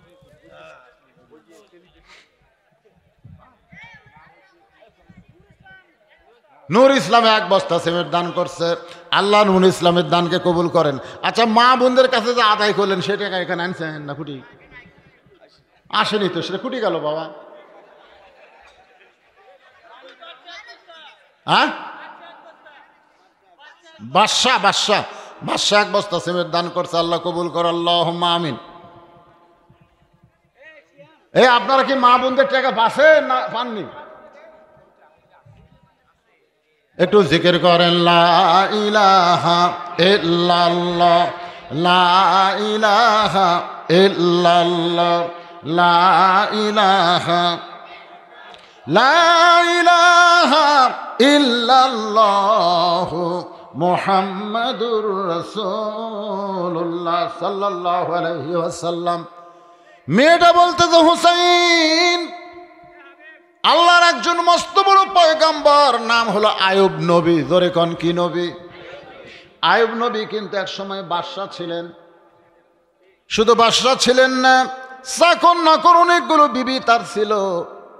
সে আয়ুব নবী যখন অসুস্থ হয়ে গেল, তার বাদশাহী গেল, তার যতগুলো বিবি ছিল সবাই তাকে ছেড়ে চলে গেল। চাকর নাকর বাকর সব চলে গেল। অসুস্থ হয়ে দেহের মধ্যে দুর্গন্ধ, লুকালয় ছেড়ে যখন জঙ্গলে রেখে আসলো, ওই সময় আয়ুব নবীকে সবাই ছেড়ে গেলে একটা বিবি কিন্তু আয়ুব নবীকে ছাড়ে নাই। সেই বিবির নাম হলো রহিমা। জোরে কোন বিবির নাম কি? মেয়েটা বলে হোসাইন, রহিমা যেমন আয়ুব নবীর সুখের দিনের ছিল, দুঃখের দিনের ছিল, আমিও তেমন বিবাহের পরে রহিমার মতো আপনার সঙ্গে থাকতে চাই। হোসেন বলতে, আমির আল মুমিনিন, আপনার ঘটকালে আল্লাহ কবুল করেছে, আমার বাবার পছন্দ করা মেয়েটাকেও আল্লাহ কবুল করেছে। এই মেয়েটাকে বিবাহ করতে আমার কোনো আপত্তি নাই। আজকের আলোচনার ভিতর দিয়ে সূরা সূরার ঈমান ওয়া আমিলুস সালিহাত ওয়া তাওয়াসাউ বিল হক ওয়া তাওয়াসাউ বিস সবর। কারণ বাজান, আমরা বর্তমানে বাংলাদেশ শোনেন এমন একটা পরিস্থিতির মধ্যে আছে। এই মনোযোগ দিয়ে কথাগুলো শুনবেন। অথবা সবিস সবরের উপরে কথা বলতেছি। যে সোনা মিয়া নামের দরকার নেই, 500 টাকা দান করেছে। হুজুর আমি 3 নাম্বারটা শুনি নেই। ও পরে শোনেনি, আবার ও শোনেনি আবার শুনবে। শোনেন, কথাটা শোনেন। পেটে বাচ্চা হয়। আমি আমার বউকে প্রথম বাচ্চার সময় জিজ্ঞাসা করছিলাম যে মেয়ে মানুষের যখন প্রসব বেদনা ওঠে তখন কোন দিক দিয়ে ওঠে? আমার বউ কয় এই নাভি থেকে আমি মনে করছিলাম নিচের দিকে, আসলে নিচের দিকে যায় না, এই বিষটা ওঠে বুকের দিকে যখন বিষটা এসে কলিজা কামড়ে ধরে, তখন মা কিন্তু চিল্লায় বলে আমি মরে যাবো, বিষ খামো, আমি গলার দড়ি দিব, এই জীবন আমি রাখবো না, এত কষ্ট আমি সহ্য করতে পারি না। তখন দাদি নানি দৌড়ে গিয়া ঘরের মধ্যে তুলে বাজান গো খিল আটকায়া দিয়া নরম ঠান্ডা পানির মধ্যে নরম কাপড় চুবড়াইয়া মাথার ওপর দিয়ে বলতেছে ধৈর্য ধর, অতাওয়াস হবে সবর, ধৈর্য ধর, দাঁতের ওপর দাঁত দে, মা হবি, সন্তানের মা হবি, মায়ের পায়ের তলে সন্তানের জান্নাত, এত বড় সম্মান আল্লাহ তোমাকে দিবে, আর তুমি কষ্ট সহ্য করবেন, এটা হবে না। অনেক বুঝ দেওয়ার পরে দাঁতের উপর দাঁত দিয়ে করতেছে, কঠিন বেদনা, কলিজায় কামড়ে ধরেছে। এমন সময় প্যাঁ করে একটা শব্দ হয়, মা কিন্তু বেহুশ হয়ে গেছে। সন্তানকে গোসল করানোর পরে ওই সন্তান যখন মায়ের বুকের উপরে দেয়, সন্তানের দেহের পরশে মায়ের কিন্তু আবার হুঁশ ফিরে আসে। মা কিন্তু সন্তানকে হাতের নিচে নিয়ে কপালে চুমা খায়, মুখে চুমা খায়। দাদি নানি তিরস্কার করে বলে, এরই জন্যে গলার দড়ি দিবার চাইলি, এরই জন্যে বিষ খাবার চাইলি, লাত্তি দিয়ে ফাইলা দে, এরে বুকে নিয়ে কেন চুমা খাস? তখন মা কান্দে আর বলে, দাদি গো, কষ্টের পরে এমন নিয়ামত আমার বুকে আসবে, এটা যদি আমি আগে জানতাম তাহলে কোনোদিন গলার দড়ি দিবার চাইতাম না, বিষ খাবার চাইতাম না। আজকে বাংলার জমিনে এই কোরআন বিজয়ের জন্যে যারা জেল জুলুমের মধ্যে আছে, যাদেরকে নানা রকম নির্যাতন করা হচ্ছে, তাদেরকে আল্লাহ বলতে যত সবিস সবর, তোমরা ধৈর্য ধরো, প্রসব বেদনার মতন তোমাদের কষ্ট হবে, তোমরা ধৈর্য ধরো, দাঁতের ওপর দাঁত দিয়ে ধৈর্য ধরো, তোমরা বাড়িতে ঘুমাতে পারবা না, চোর ডাকাত সিনা টান করে ঘুরবে, আর তোমরা কোরআনের দল, তোমাদেরকে চোরের মতন লুকায়ে লুকায়ে থাকতে হবে। এই কষ্ট চিরদিন নয় রে, এই কষ্ট যদি তোমরা ওয়াতাসবে সবর অর্জন করতে পারো, একদিন মা যেমন সন্তানকে বুকের মধ্যে পায়া খুশি হয়েছে, বাংলার জমিনে যেদিন কলেমার পতাকা উড়বে, সেদিন তোমাদের সব লায়া দিবে। আল্লাহ আমাদের সকলের জীবনে কবুল করুক। সকলে বলে আল্লাহুম্মা আমিন। আস্তাগফিরুল্লাহ, লা হাওলা ওয়ালা কুওয়াতা ইল্লা বিল্লাহ। ভাইজান, সংক্ষিপ্ত একটা মোনাজাত করে আল্লাহুম্মা আমিন। আল্লাহ মাদ্রাসাকে কবুল করো, আল্লাহ বাপ মার জন্য যারা দান করেছে দানকে কবুল করো। রব্বি রাহমহুমা কামা রব্বায়ানি সগীরা। দূর দারাজ থেকে রমজান মাসে তোমার বান্দার এসেছে, ওয়াজ শুনেছে, আল্লাহ সকলে রোজা কবুল করো, ইফতারি কবুল করো, সেহরি কবুল করো। আমার মা বোনেরা যারা পর্দার অন্তরালে, তাদেরকে পর্দা নিশা আবিদা সালিহা কবুল করো। আমি গুনাহগার বলে দোয়া ফিরাই দিও না আল্লাহ। পবিত্র মাসে যার দুই হাত পছন্দ করো, সেই দুই হাতের উসিলায় গোটা মাহফিল কবুল করো। আজকের মাহফিলের সভাপতি কবুল করো, প্রধান অতিথি বিশেষ অতিথিদের কবুল করো, মাদ্রাসার মোহতামি, মাদ্রাসার ওস্তাদ, মাদ্রাসার তালেব ইলম সকলকে আল্লাহ তুমি কবুল। অত্র এলাকার জন্য রহমত বরকতের দরজা খুলে দাও। গোটা বিশ্বের মুসলমানকে আসমানে বালা জমিনে বালা থেকে হেফাজত করো। সুবহান রাব্বিকা রব্বিল ইজ্জাতি আম্মা ইয়াসিফুন ওয়া সালামুন আলাল মুরসালিন ওয়ালহামদুলিল্লাহি রাব্বিল আলামিন। আসসালামু আলাইকুম ওয়া রাহমাতুল্লাহি ওয়া বারাকাতুহু।